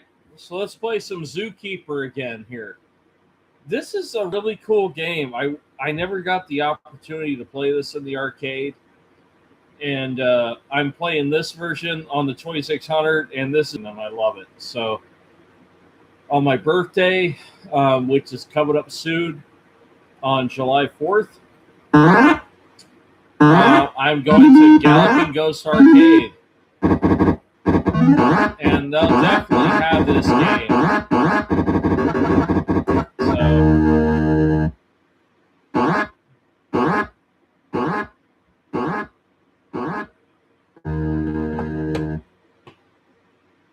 Sorry, that's kind of loud, but I'm really enjoying my stereo here. This is amazing. I've got it going through a Bose stereo system, and Bose makes some damn good speakers. So I'm enjoying this. I've never had a setup like this ever, even when I was a kid. So it's just nice to be able to play these games and experience the sound as the way it was intended. Of course, my picture it's not there yet. I haven't AV modded everything. What you're seeing here is all RF, people. So I've been just making do with what I have with RF and fixing stuff up. And through RF, it's still looking pretty decent considering the fact. So just keep that in mind. You know, if you're wanting to get into retro gaming, and everyone's talking, oh, you got to AV mod it. You got to AV mod it. No, that's not necessarily true. It just depends on the type of TV you have. If you have an older school TV, you can just use, RF. Get you some gold-plated RF cables, RG6 cables, and hook them up to your TV. If it's an older school TV where it still has an analog tuner, you can just go through the tuning process and it'll register that channel, and then it'll or the other way you could do it, get you a VCR where it has composite video and audio inputs and outputs, and then you can run your RF cable from your game console to the VCR and then output it through the composite to your TV. Okay, so there's a lot of different ways to get a picture. Is RF the best? No, it's not. I'll admit that right now, but it's enough to get you going so you can enjoy playing games and having a good time. And then later, if you want to get into more, updating stuff and getting the best picture and everything like that, then you can do that at a later date if you choose to do so. Okay? So you can do this stuff on the cheap. It's just you got to know on what to spend your money on and what to avoid, So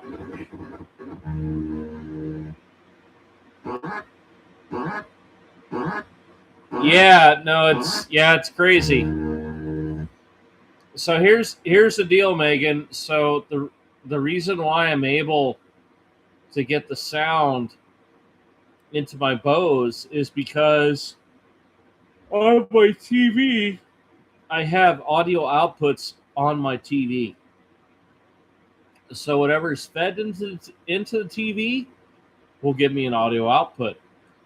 So I was able to hook all my RFs up with my different consoles, and then I hooked up a lot of them through my audio TV output so I could get audio. So yeah, there's you can hook up a lot of different sources just by having an audio out on your TV. Oh, excuse me.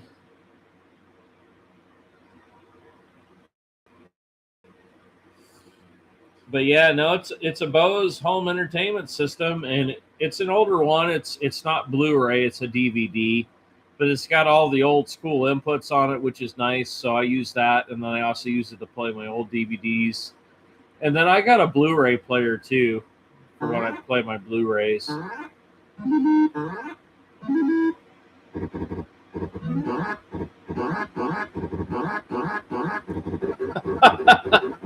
Yeah, you're right. That is kind of nuts to hear that buzzing noise. Yeah. But, how far we've come. I remember back in the day, I had a 2600. I'd play it with my older brother, and we had it hooked up to this old school CRT tube TV that was in this massive cabinet. And we'd play games on it, and there was like one stereo channel. Well, not a stereo channel. It was mono. One speaker.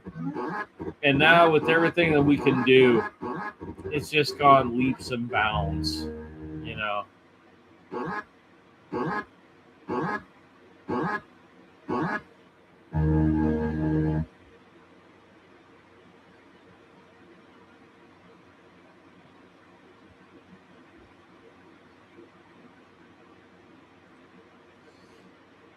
Can you guys hear this okay? Do I have it loud enough? I know I've probably had it turned up loud enough, but I was turning it down so everyone could hear me. But I've got the volume now at 60, so I think that's good enough. Can you all hear that good enough?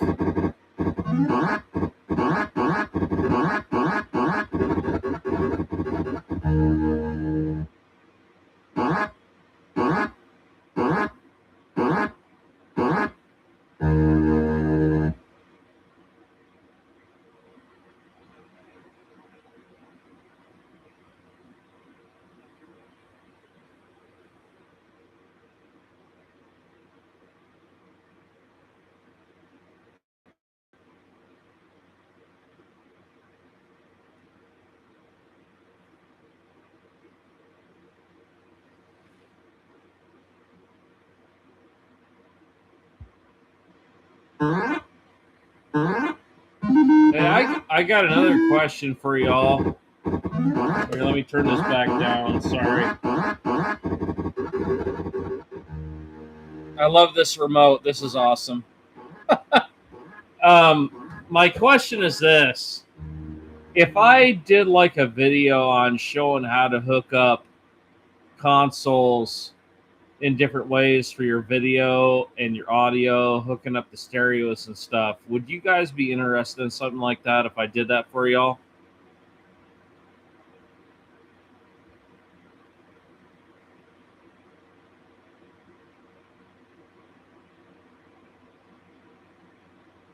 Because I know now everyone's pretty much using HDMI, but I'm using HDMI too, but I've got different inputs that I can use.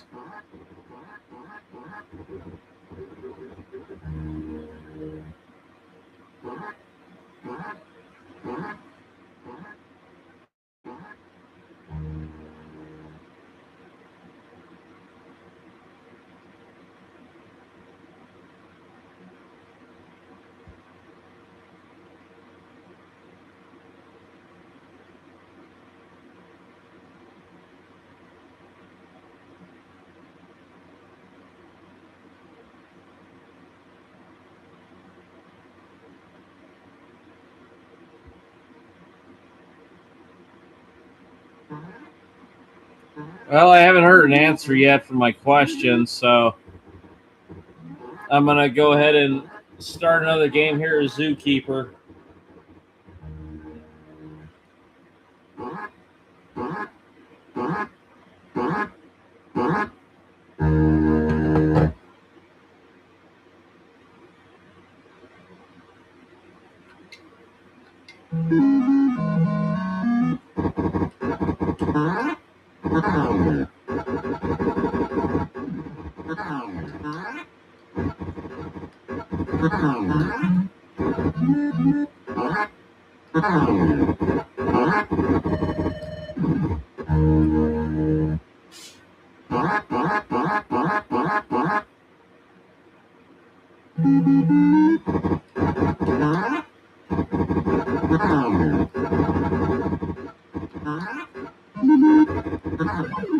Ah.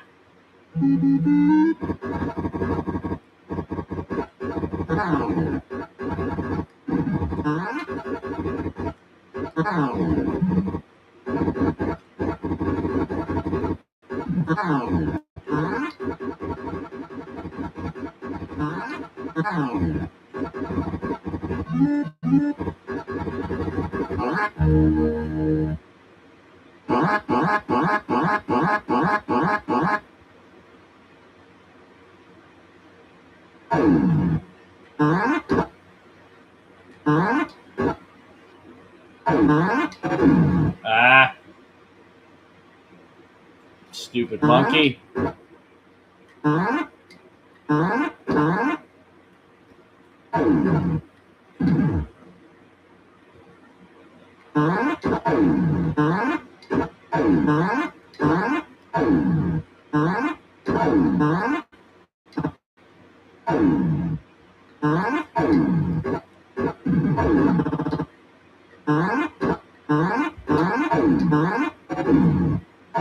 Ah.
Oh no, that's fine, Megan.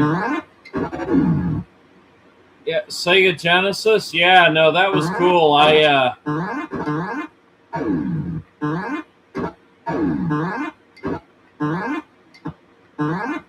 ended up having stereo go through it as well.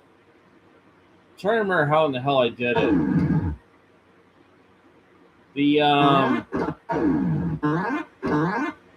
Oh, I remember now.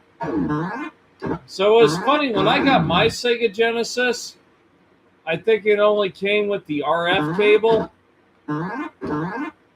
So what I did was I took the RF cable, ran it through a VCR I had, which had composite, and then I ran the composite to the TV, and then I got stereo. I think. That was a million years ago. That's like, oh God. That was back in like 1991, and I was like, oh God. Well, I was like 14 years old.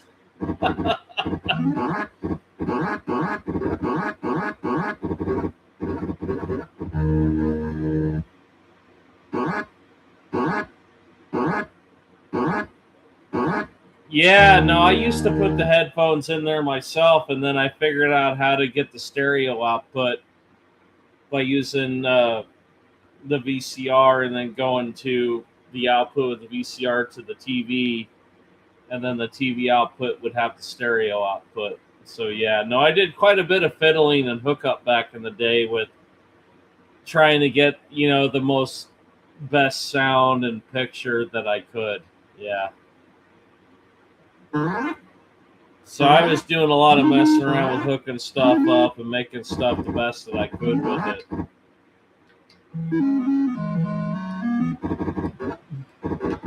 Now, granted, that's nothing what I'm doing now, but even when I was a little kid, I loved tinkering with that stuff and hooking it up and making it work.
Darn it.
Ah.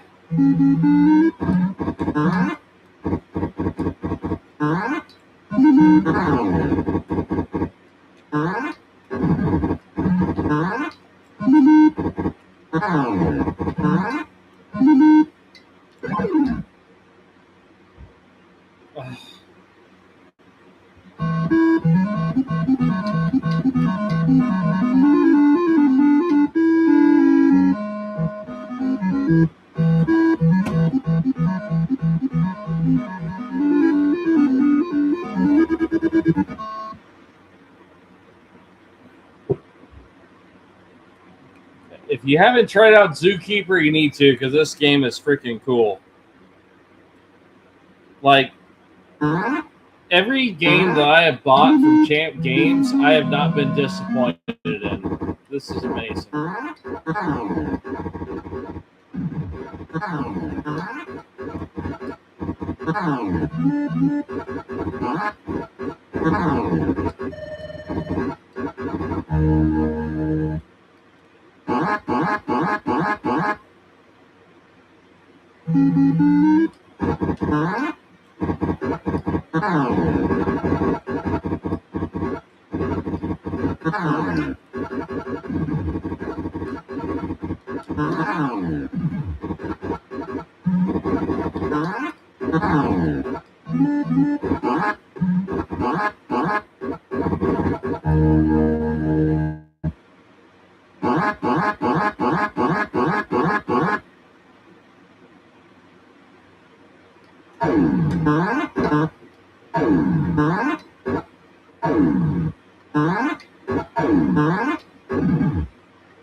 Ah.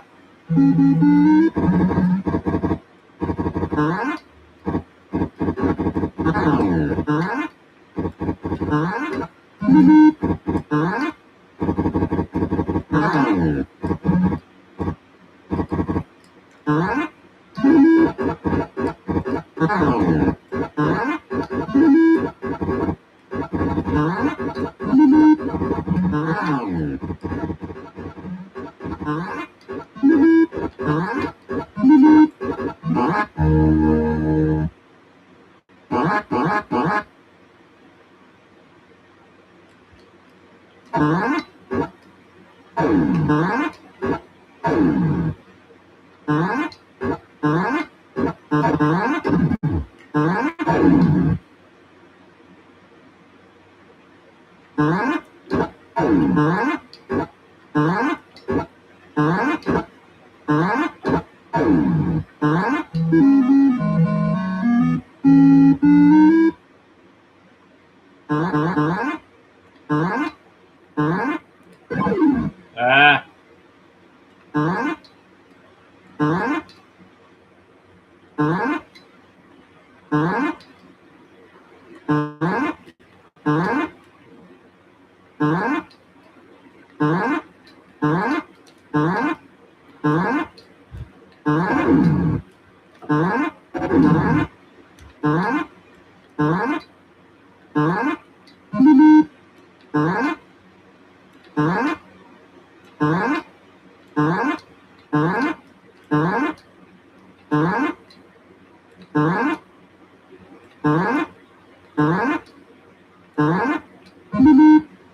Ah.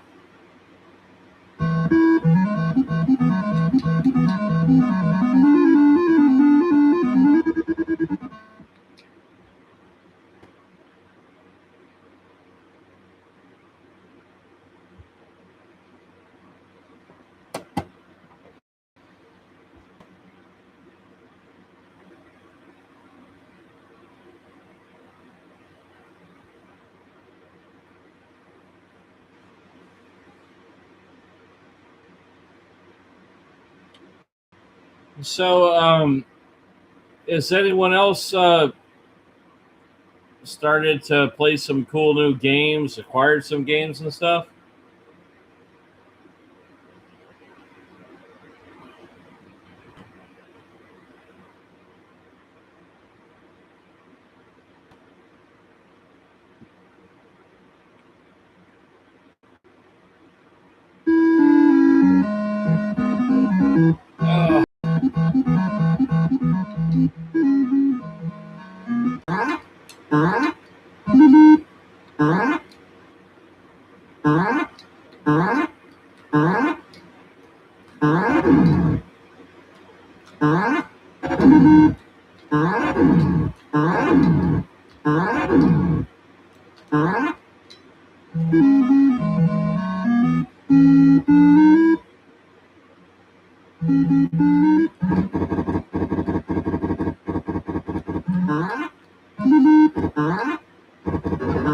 Oh.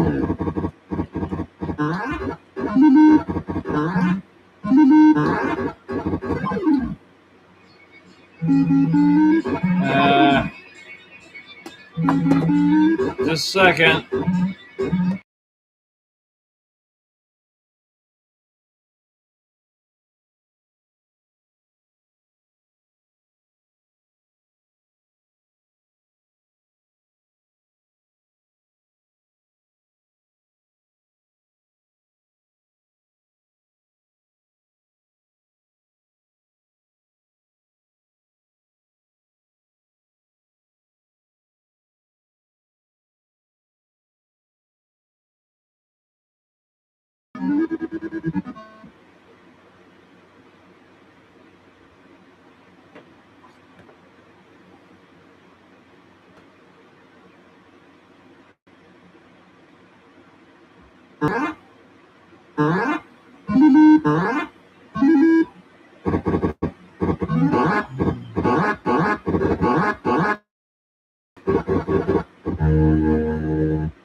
Oh shoot! I haven't tried that yet. I'll have to try that game. That's a 2600 game, right?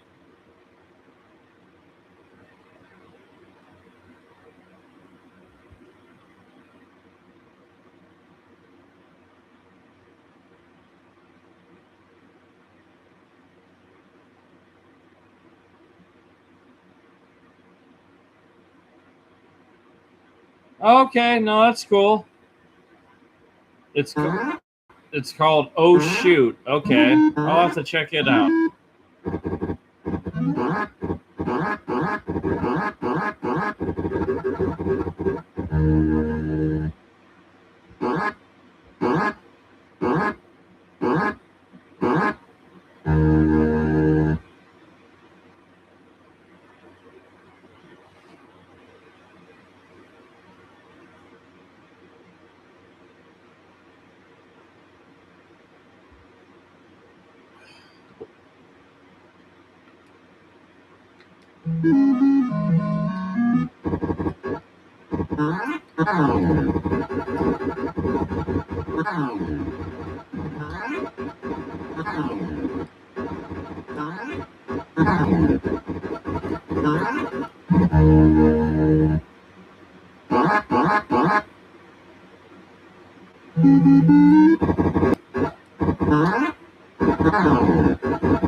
Ah.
Yeah, I was seeing you commenting about being a good review guy, Metal Torso, and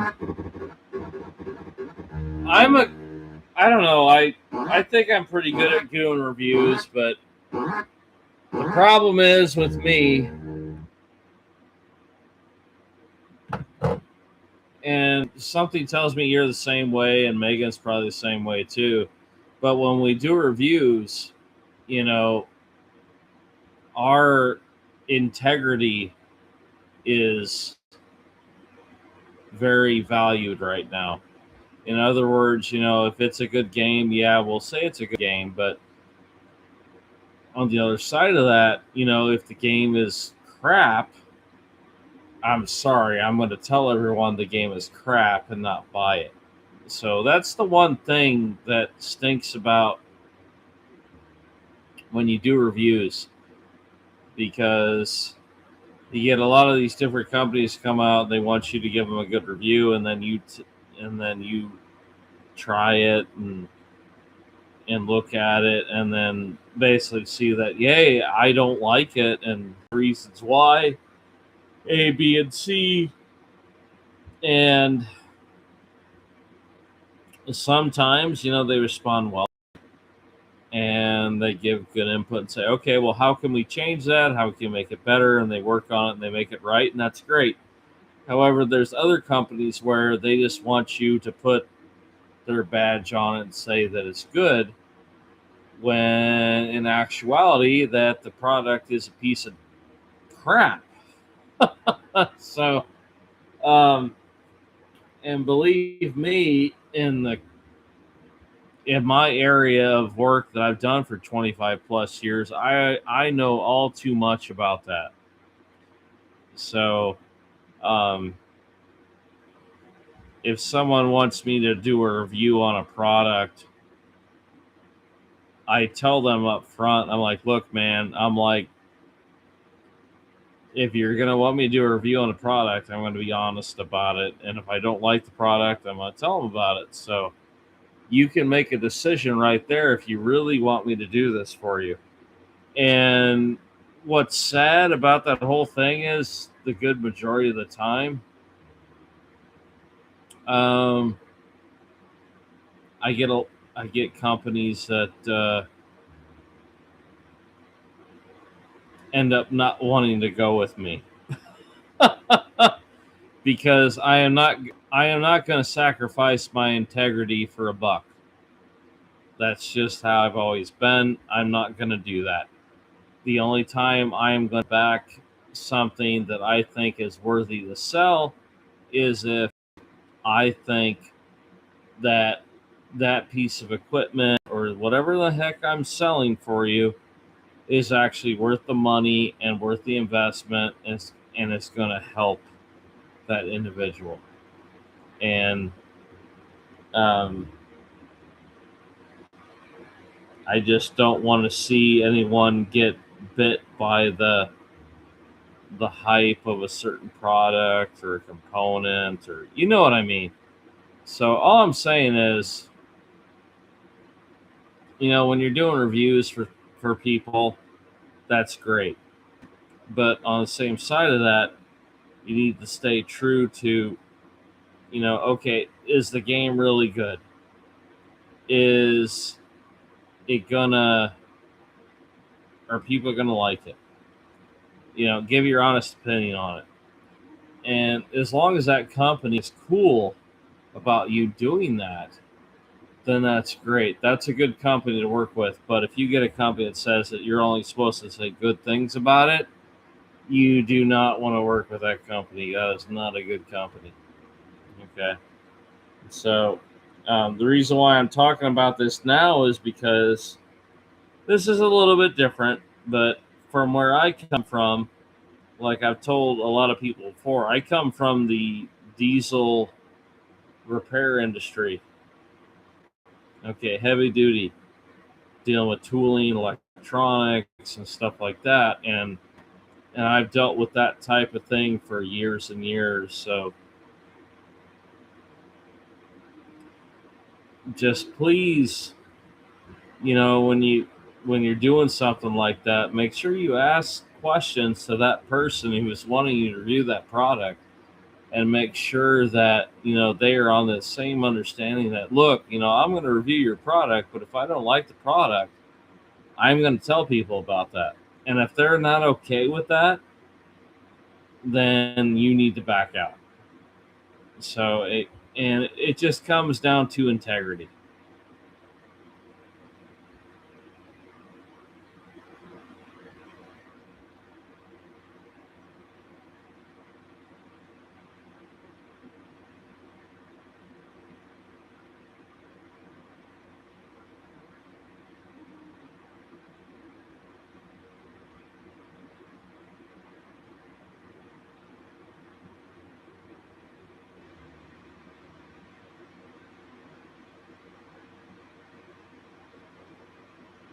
No, that's good, Megan. That's good, Metal Torso. I'm glad to hear that. No, it's just I from my side of things, I've dealt with this a long time, and the thing is, um,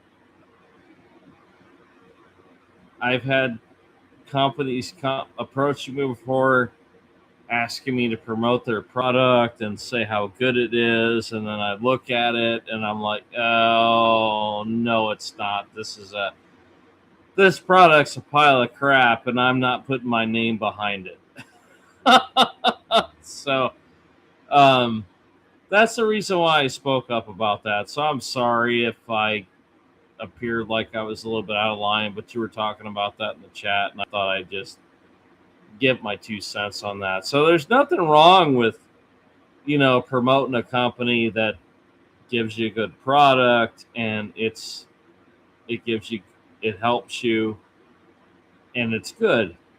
I got no problem with that. But if you get some of these companies that try to get you to want to shovel this stuff, and say it's good, no, I can't do that. That's just not me.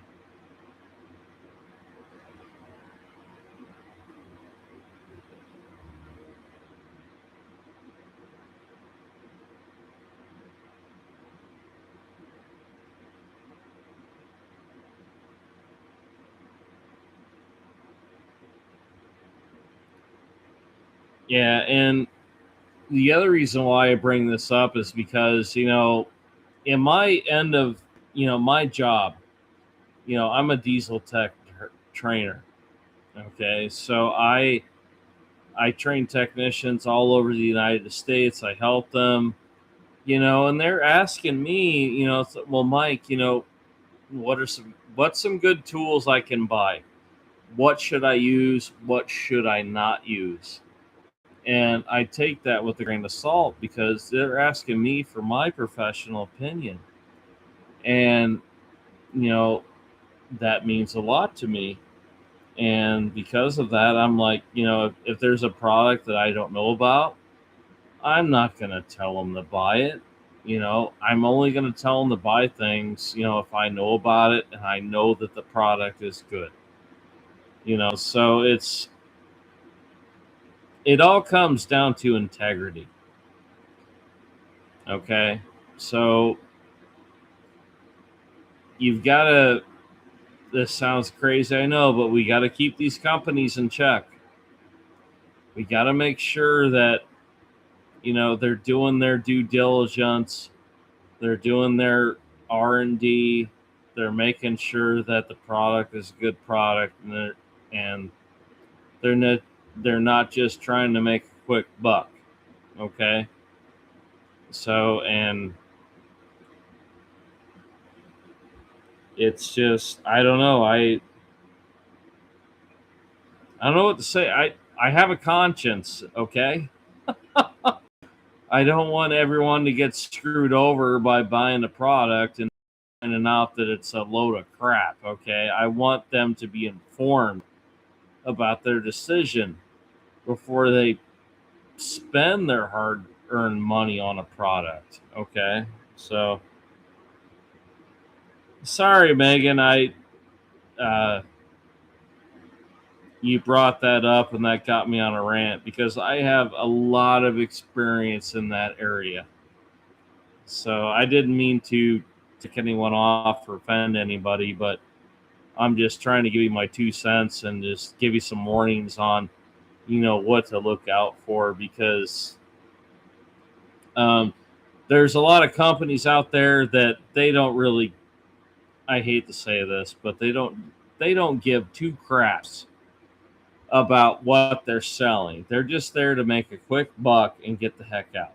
Okay? So, and that's just what I've experienced from my end of the world, being a tech for 25 years and being an instructor for 10 plus years. Okay. So, but from what I've seen, Oleana Games seems like a pretty good company. So I don't think there's going to be any issues with that. So, and I've actually downloaded some of the ROMs and played their games, and I do like them. So,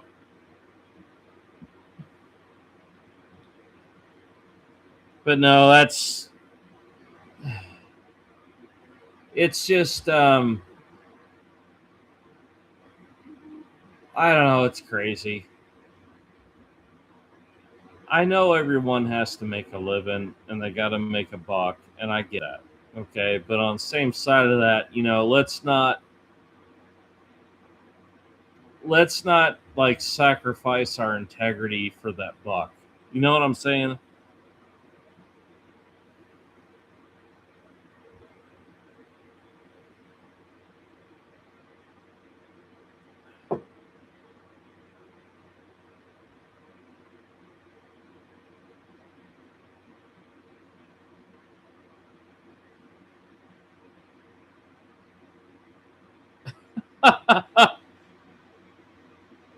Yeah, no, Metal Torso, you're right.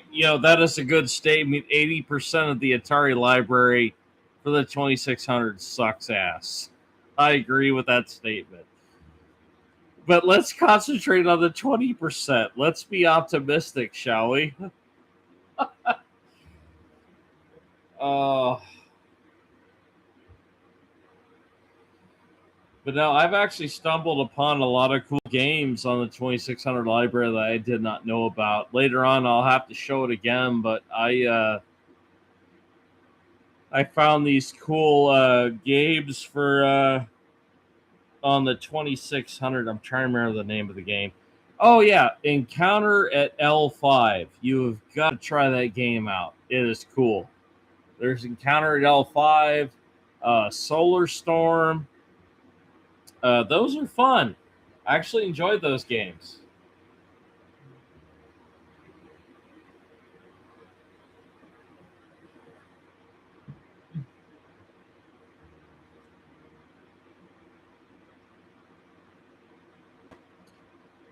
All right, so let's see what time is it. Let's go ahead and start another game here, Zookeeper. And then if you have any extra comments you want to add, feel free to do so.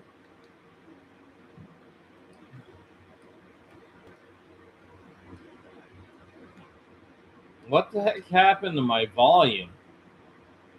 Oh, crap. Hold on. Let me hit reset. Oh, crap. Hold on. I can't even hear what's going on.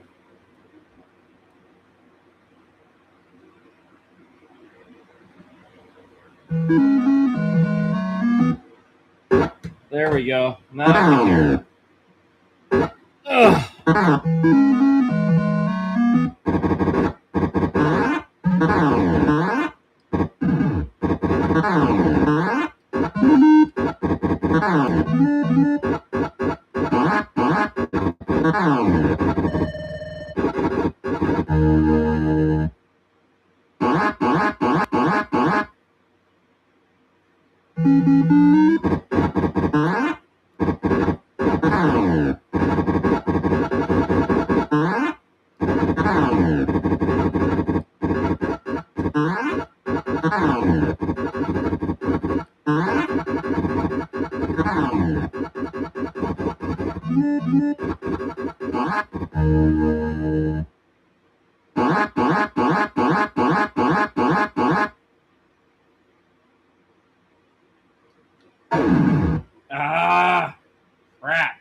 Damn it.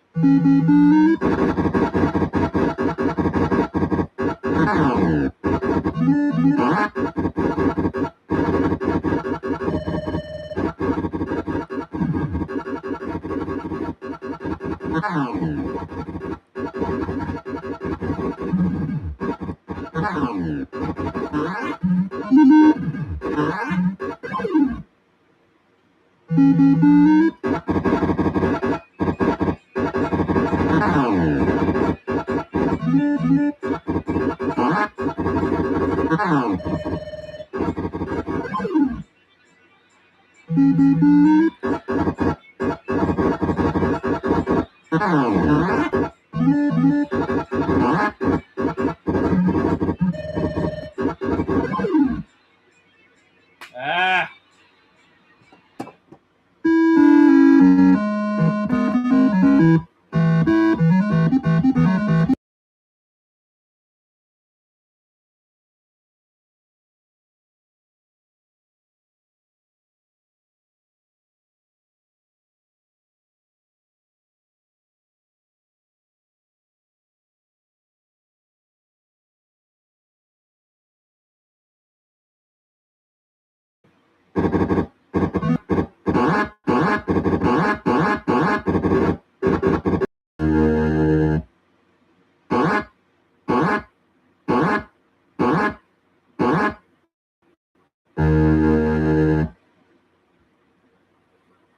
Oh yeah, no. Intellivision library is really cool too. That's the reason why I bought my Sears Super Video Arcade, and we can all blame Casey. It's all Casey's fault.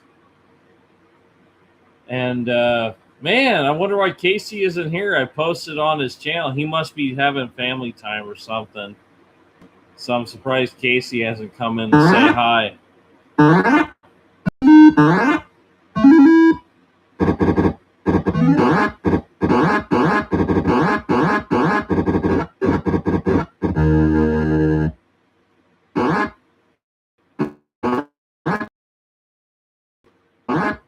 The controller?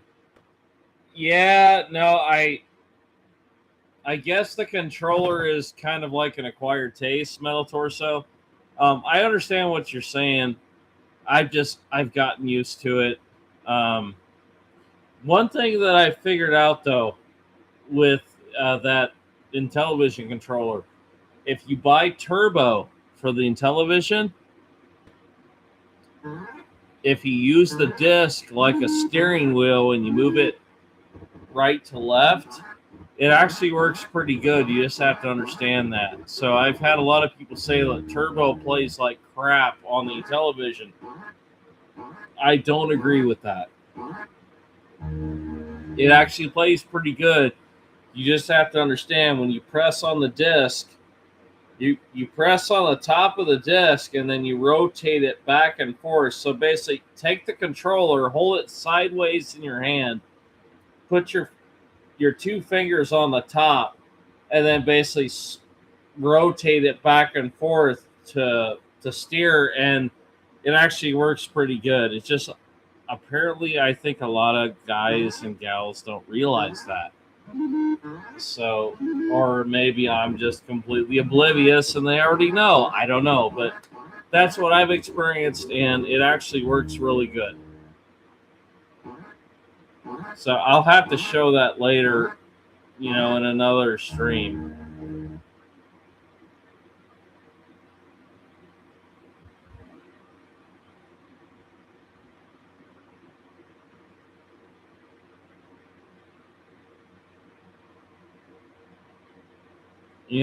The way that things are going, I'm like, I think I'm going to have to be forced to get a Sprint to play all these cool games. I've noticed that they don't really release everything on physical format anymore, which I hate to say this, but I don't like it. I think it sucks.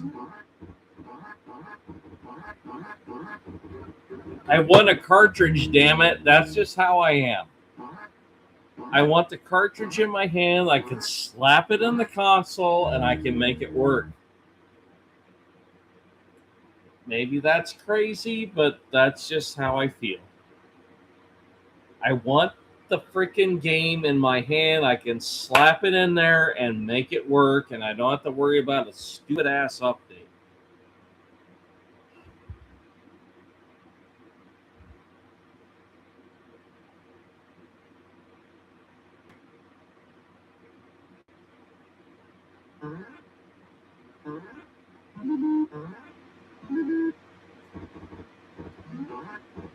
No, that's cool. You can do that, Megan. You can use a Xbox controller. That's cool. I don't know. I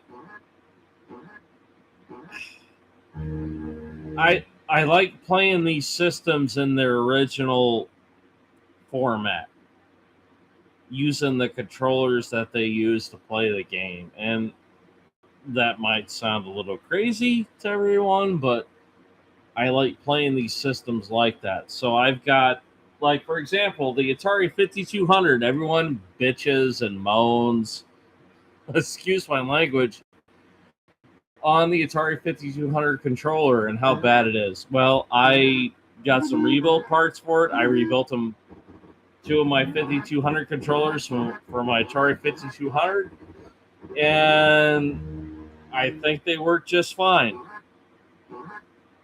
So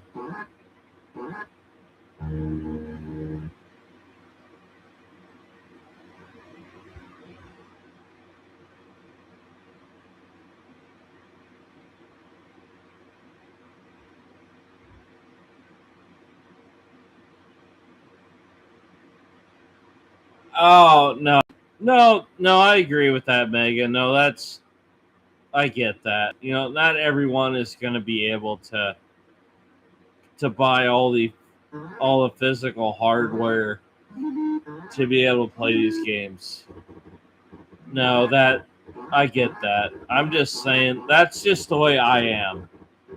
You know, I don't like the way that the industry is going with, oh well, yeah, you can pay for it, but it's all digital and you don't get a physical copy.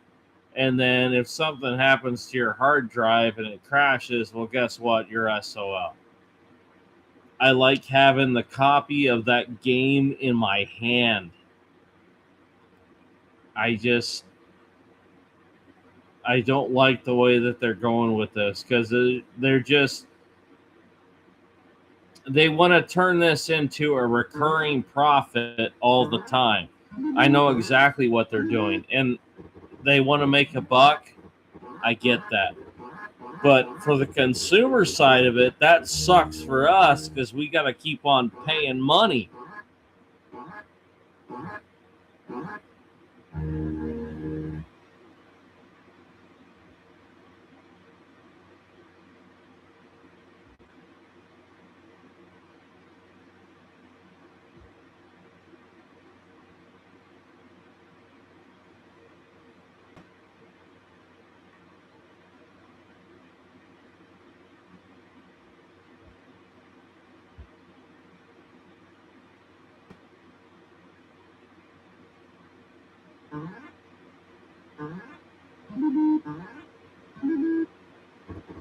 Oh yeah, no, that's great, Megan. I'm just saying that,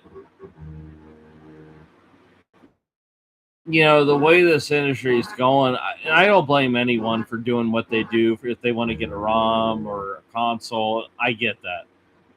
All I'm saying is, it just seems like the industry is trying to make it where if you want to play games, you have to keep on paying month after month after month, and I just don't like that.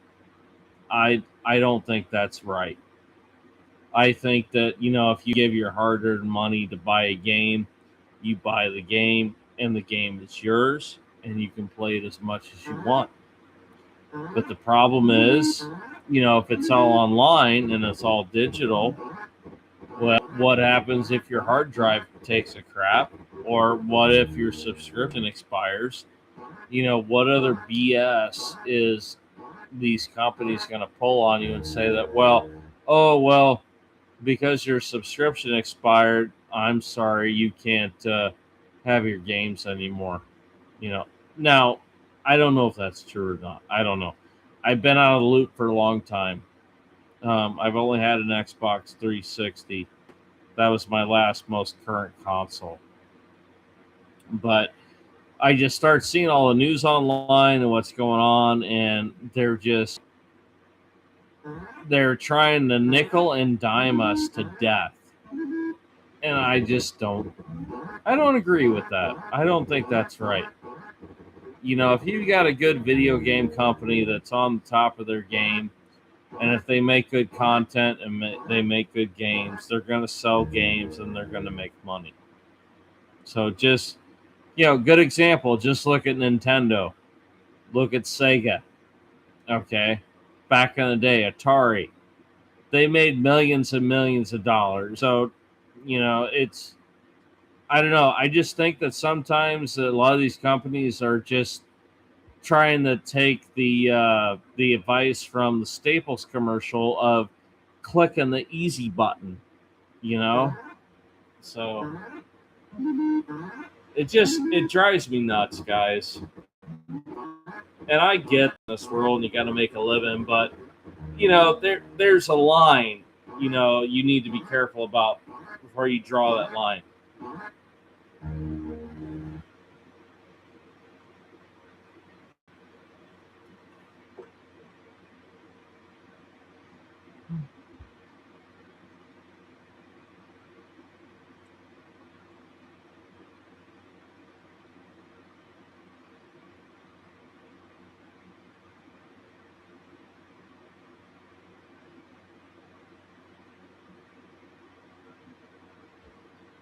Yeah, no, emulation is really cool. I get that and I understand. Like, I finally understood it because I downloaded the latest Stella emulator to my Surface Pro so I could play Zaxxon. I completely understand. But on the same side of that, I just don't like the recurring cost of paying. It just doesn't make sense to me. I know I'm starting to sound like an old fart, like an old timer here, but I remember when buying games, you could buy a console, you paid for the game, and you own the game. Not like it is now where you have to pay so much per month to play the game. I'm like, come on, man. No, I'm not doing that. And that's probably the reason why I kind of got more interested in doing retro gaming again, because I knew that, okay, I buy a console, I get the game, I pay for the game, and the game is mine. And then I put it in the console, and it works every time. And I don't have to worry about a stupid ass update. Okay?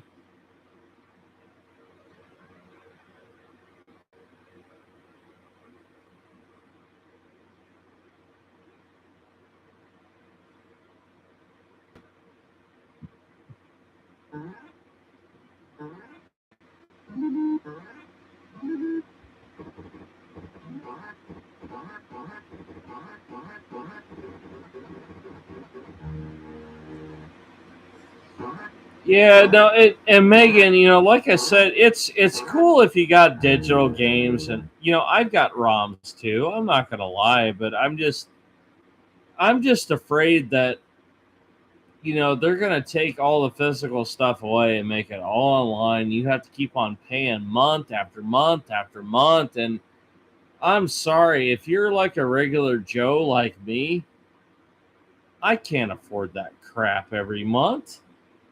Okay, it's just not feasible. It's I know what they're doing. They're trying to basically sell this stuff like it's crack cocaine. That sounds crazy, I know, but There's a lot of truth to that.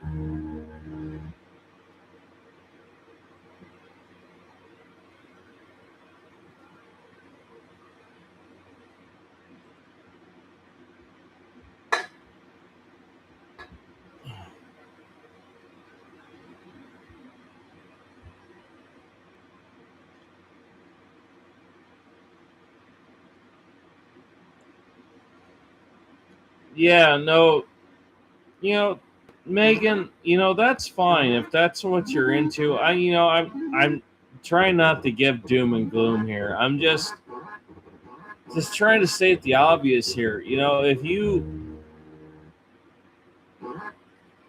when you pay money to something and you don't have like a physical copy of it or something to hold in your hand, it's just for me it's hard, it's really hard to swallow. Like everyone else, if that's what you do, that's fine. I'm not telling you not to do it. I'm just telling you how I feel about it. Okay? And it drives me nuts. I remember when oh god, when I started here, I think it was when Xbox One came out and they started shoveling this stuff about saying, "Oh, it's all digital now," and I'm like, "Oh, hell no." Because I knew the writing on the wall. They were basically saying, "Well, if you want to keep continuing to play your games, you got to keep on paying so much a month." I'm like, "No, I'm not doing that." Maybe I'm too old school, but that's an extra expense, and that just doesn't make any sense to me. So on this is funny. So in some aspects, I think of myself as a conservative, but then on other aspects of that, I think of myself as a Democrat. So or independent. I don't know what the hell I am, to be honest. I am more of a common sense person. Okay. In other words, I don't like spending money unless I absolutely need to spend that money, or if I have extra money and I want to blow it on whatever the hell I want, I'm going to blow it on whatever the hell I want. You know, I it's it's nuts. And like I said, I don't hold it against anyone for doing what they want to do, with their money, with their time. That's their own business, and I respect that. But this is just how I feel, guys.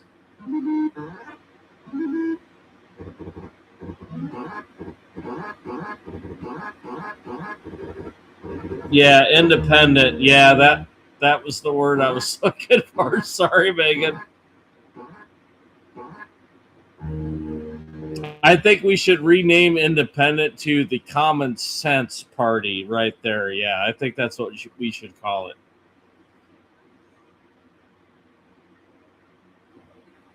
Oh, hell yeah. No, Transformers is never a waste of money. I agree with that. Yes, I absolutely agree with that. Yeah, I have. Did you see that little video I did with Transformers? I've got Transformers the movie on DVD. Did you see that? I watched that a couple weekends ago for fun. That was cool. I gotta find the soundtrack for Transformers on DVD. I would love that. I love the song "You Got the Touch." I love that song. That's amazing. How they did that with Optimus Prime and just mowing down all those Decepticons. That was awesome.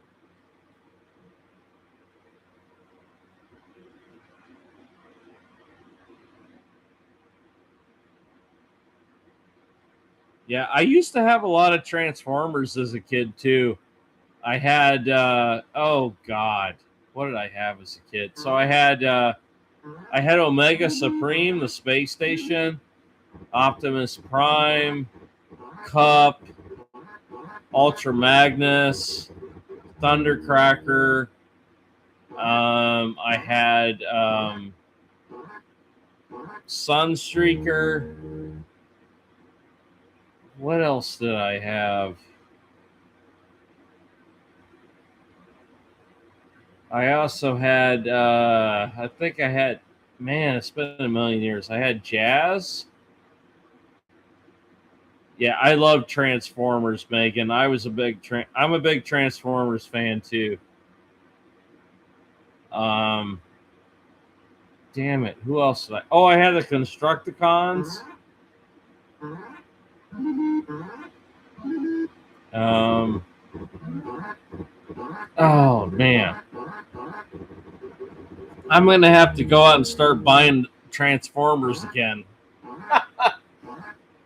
Oh my god, I'm gonna go into like thousands of dollars of debt so I can relive my childhood. I was such a dumbass. Why did I get rid of all my crap when I was a kid? I was such an idiot. I'm like, oh, I've got a 10-year old younger brother than mine. I think he would love my toys, so I just ended up giving to him. And then I call him, like, I don't know how many years ago it was. I said, hey, you still got all those toys? Oh, no, Mike, I sold all those toys for like money for beer and pot. I about fell over. I'm like, you did what? I'm like, have you lost your mind? Do you want me to find it for you? Oh my god.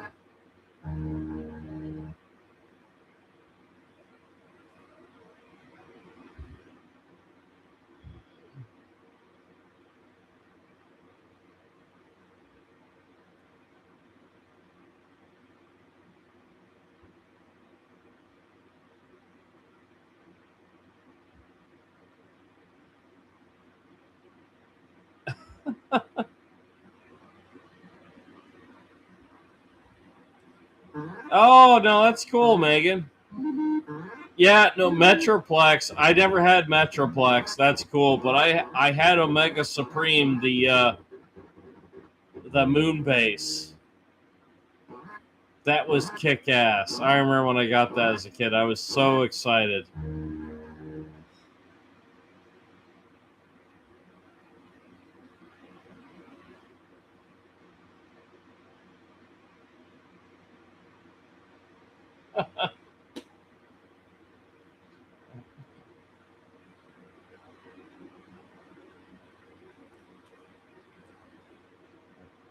I gotta go to the bathroom real quick, guys, and I'll be right back.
Oh.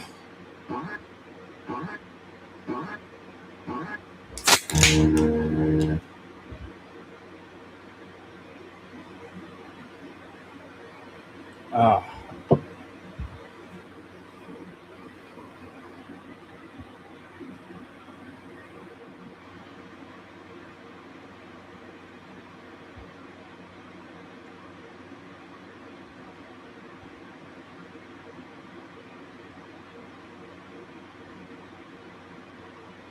Oh wow, there's a newer version. Oh, that's cool. I didn't know that. I'll have to check that out.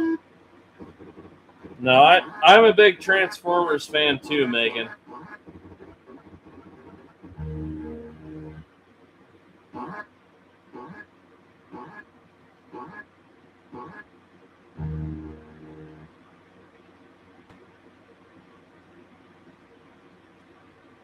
Oh, that's cool. I didn't know that about Stan Bush. That's awesome.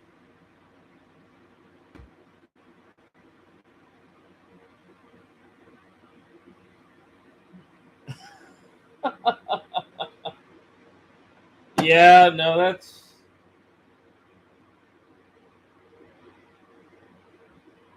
yeah. I'm coming, honey.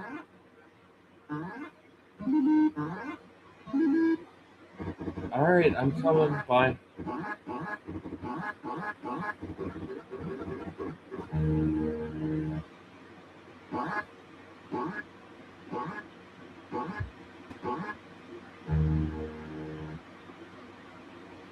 Oh yeah, no, there's like tons of content we could do on you could do on Transformers.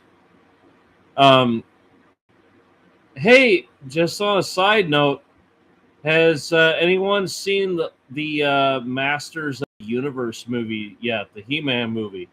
I went and saw it last week, and oh my god, I loved it. I thought it was kick ass. You guys seen that movie yet?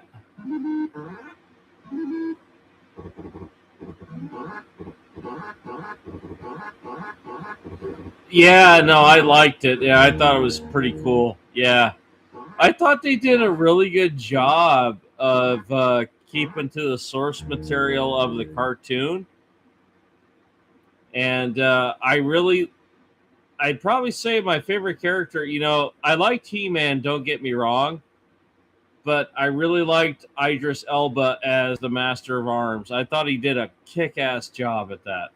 I loved it.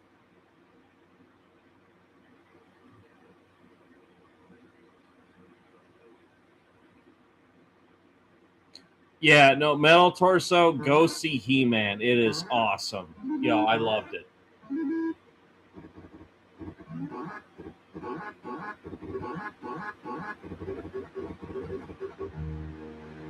Yeah, I know. Hilarious and scary at the same time. Yeah, for Skeletor. Yeah, no, that's what I loved about it. I thought it was great. I thought that what they did was like extremely close to what the cartoon was like when I used to watch the cartoon as a kid. And then what I really liked at the end was they had oh damn it. Uh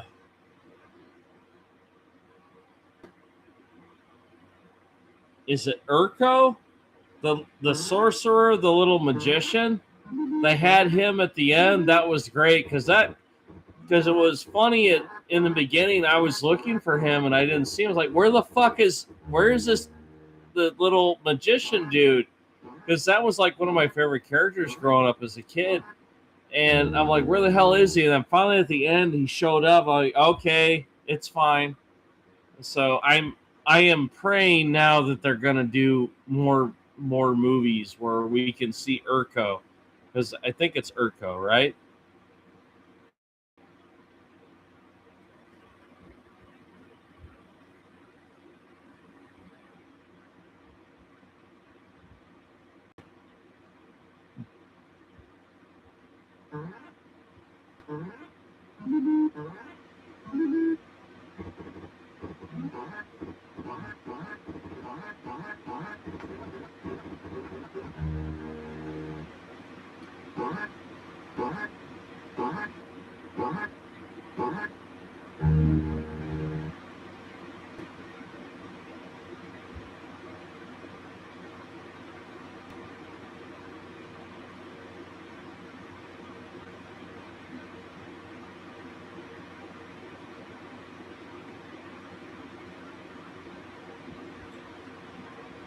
Oh yeah, no, I remember Megan. Yeah, it's great. It's easy now. It doesn't take nearly as long as it used to.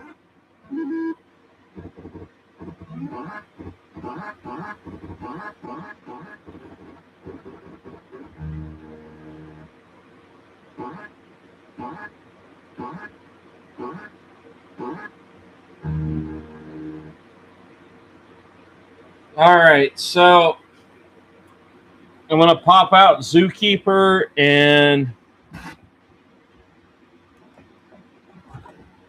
let's see. Let's do Galagon again. This is just amazing. I can't believe I'm playing this original 2600. This is so cool.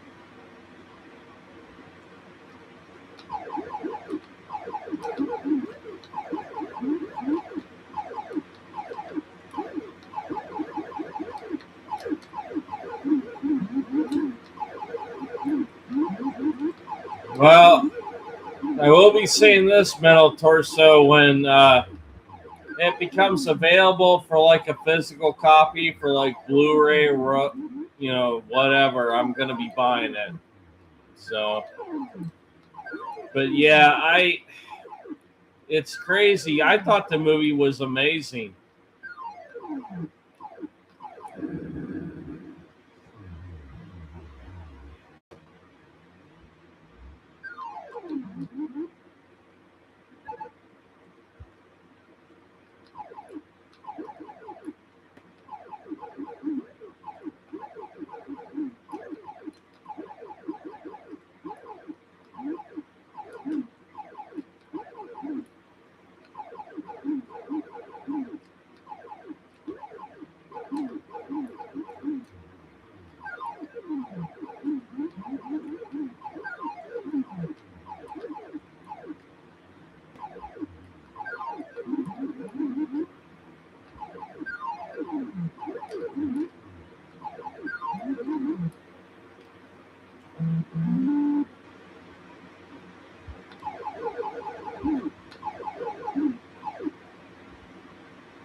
Oh man.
Ah!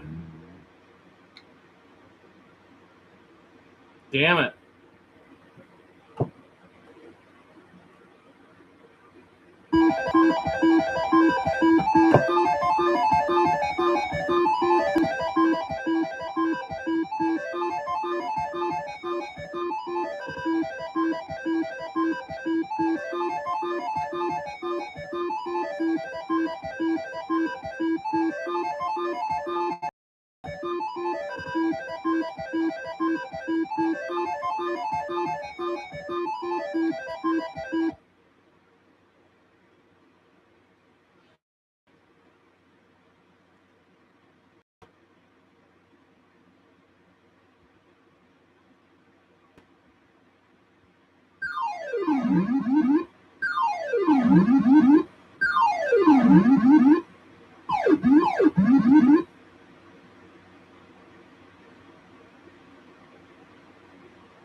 Hmm.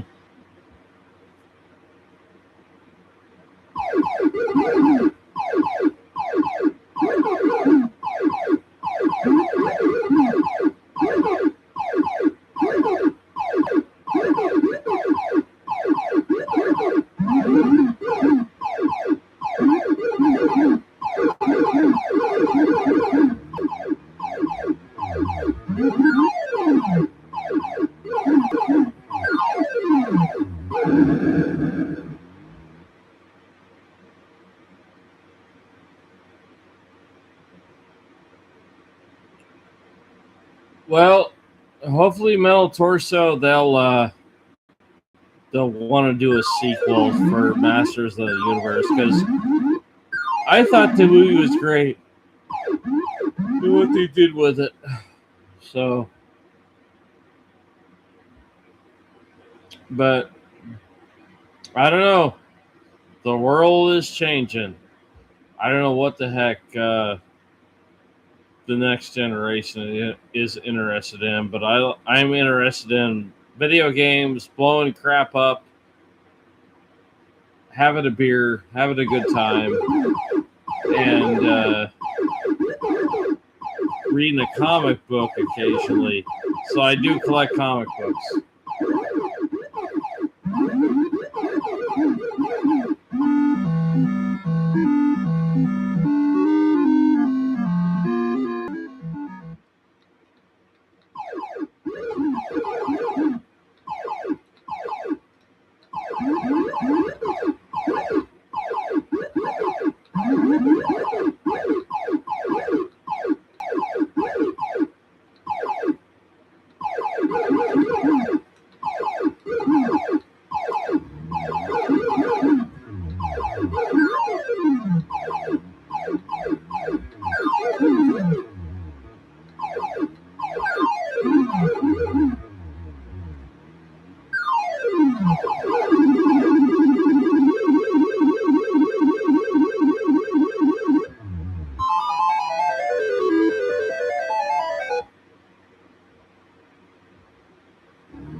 Ah.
you guys can hear the sound effects from this game, but I think it's kick-ass, especially for a 2600.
Ah! Crap.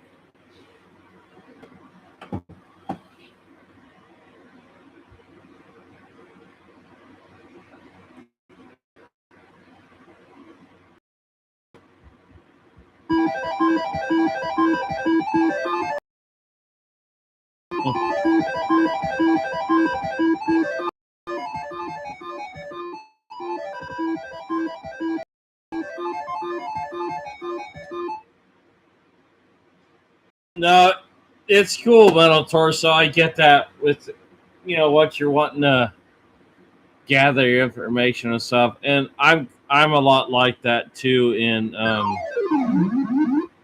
my job. And to be honest, if I did not have that mentality in my job, I wouldn't be where I'm at today. So it involves with just like what you're doing, gathering data, understanding that data, interpreting it, and being able to use that to your advantage to help you. And I'm the same way, except I'm just not as extreme yet with the video game industry. Now, with what I did for 25 plus years and as an instructor for 10, oh heck yeah! No, I've got a lot of information under my belt. So don't be ashamed at all of doing what you do.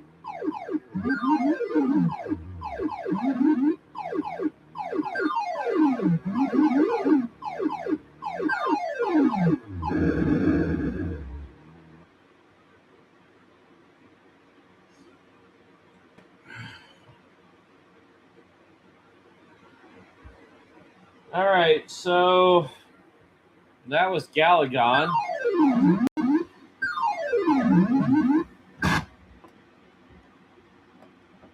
And kind of on a Champ Games kick here. And those are the 3 Champ games that are new to me, and I've been playing them a lot. But, now that I've been playing them a lot, let's change this up. So I'm going to play, to me, an oldie but a goodie. And it's one game that I really enjoy. And I am a Maze game fan. So what we're going to play next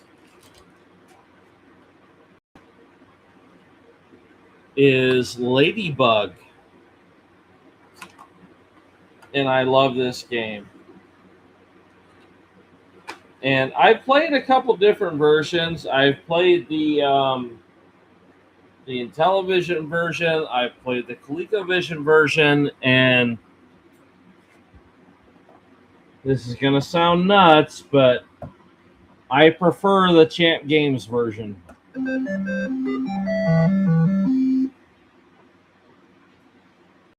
So we're going to play some Ladybug now. And mind you, these are all physical cards that I own.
Ah! Oh my god.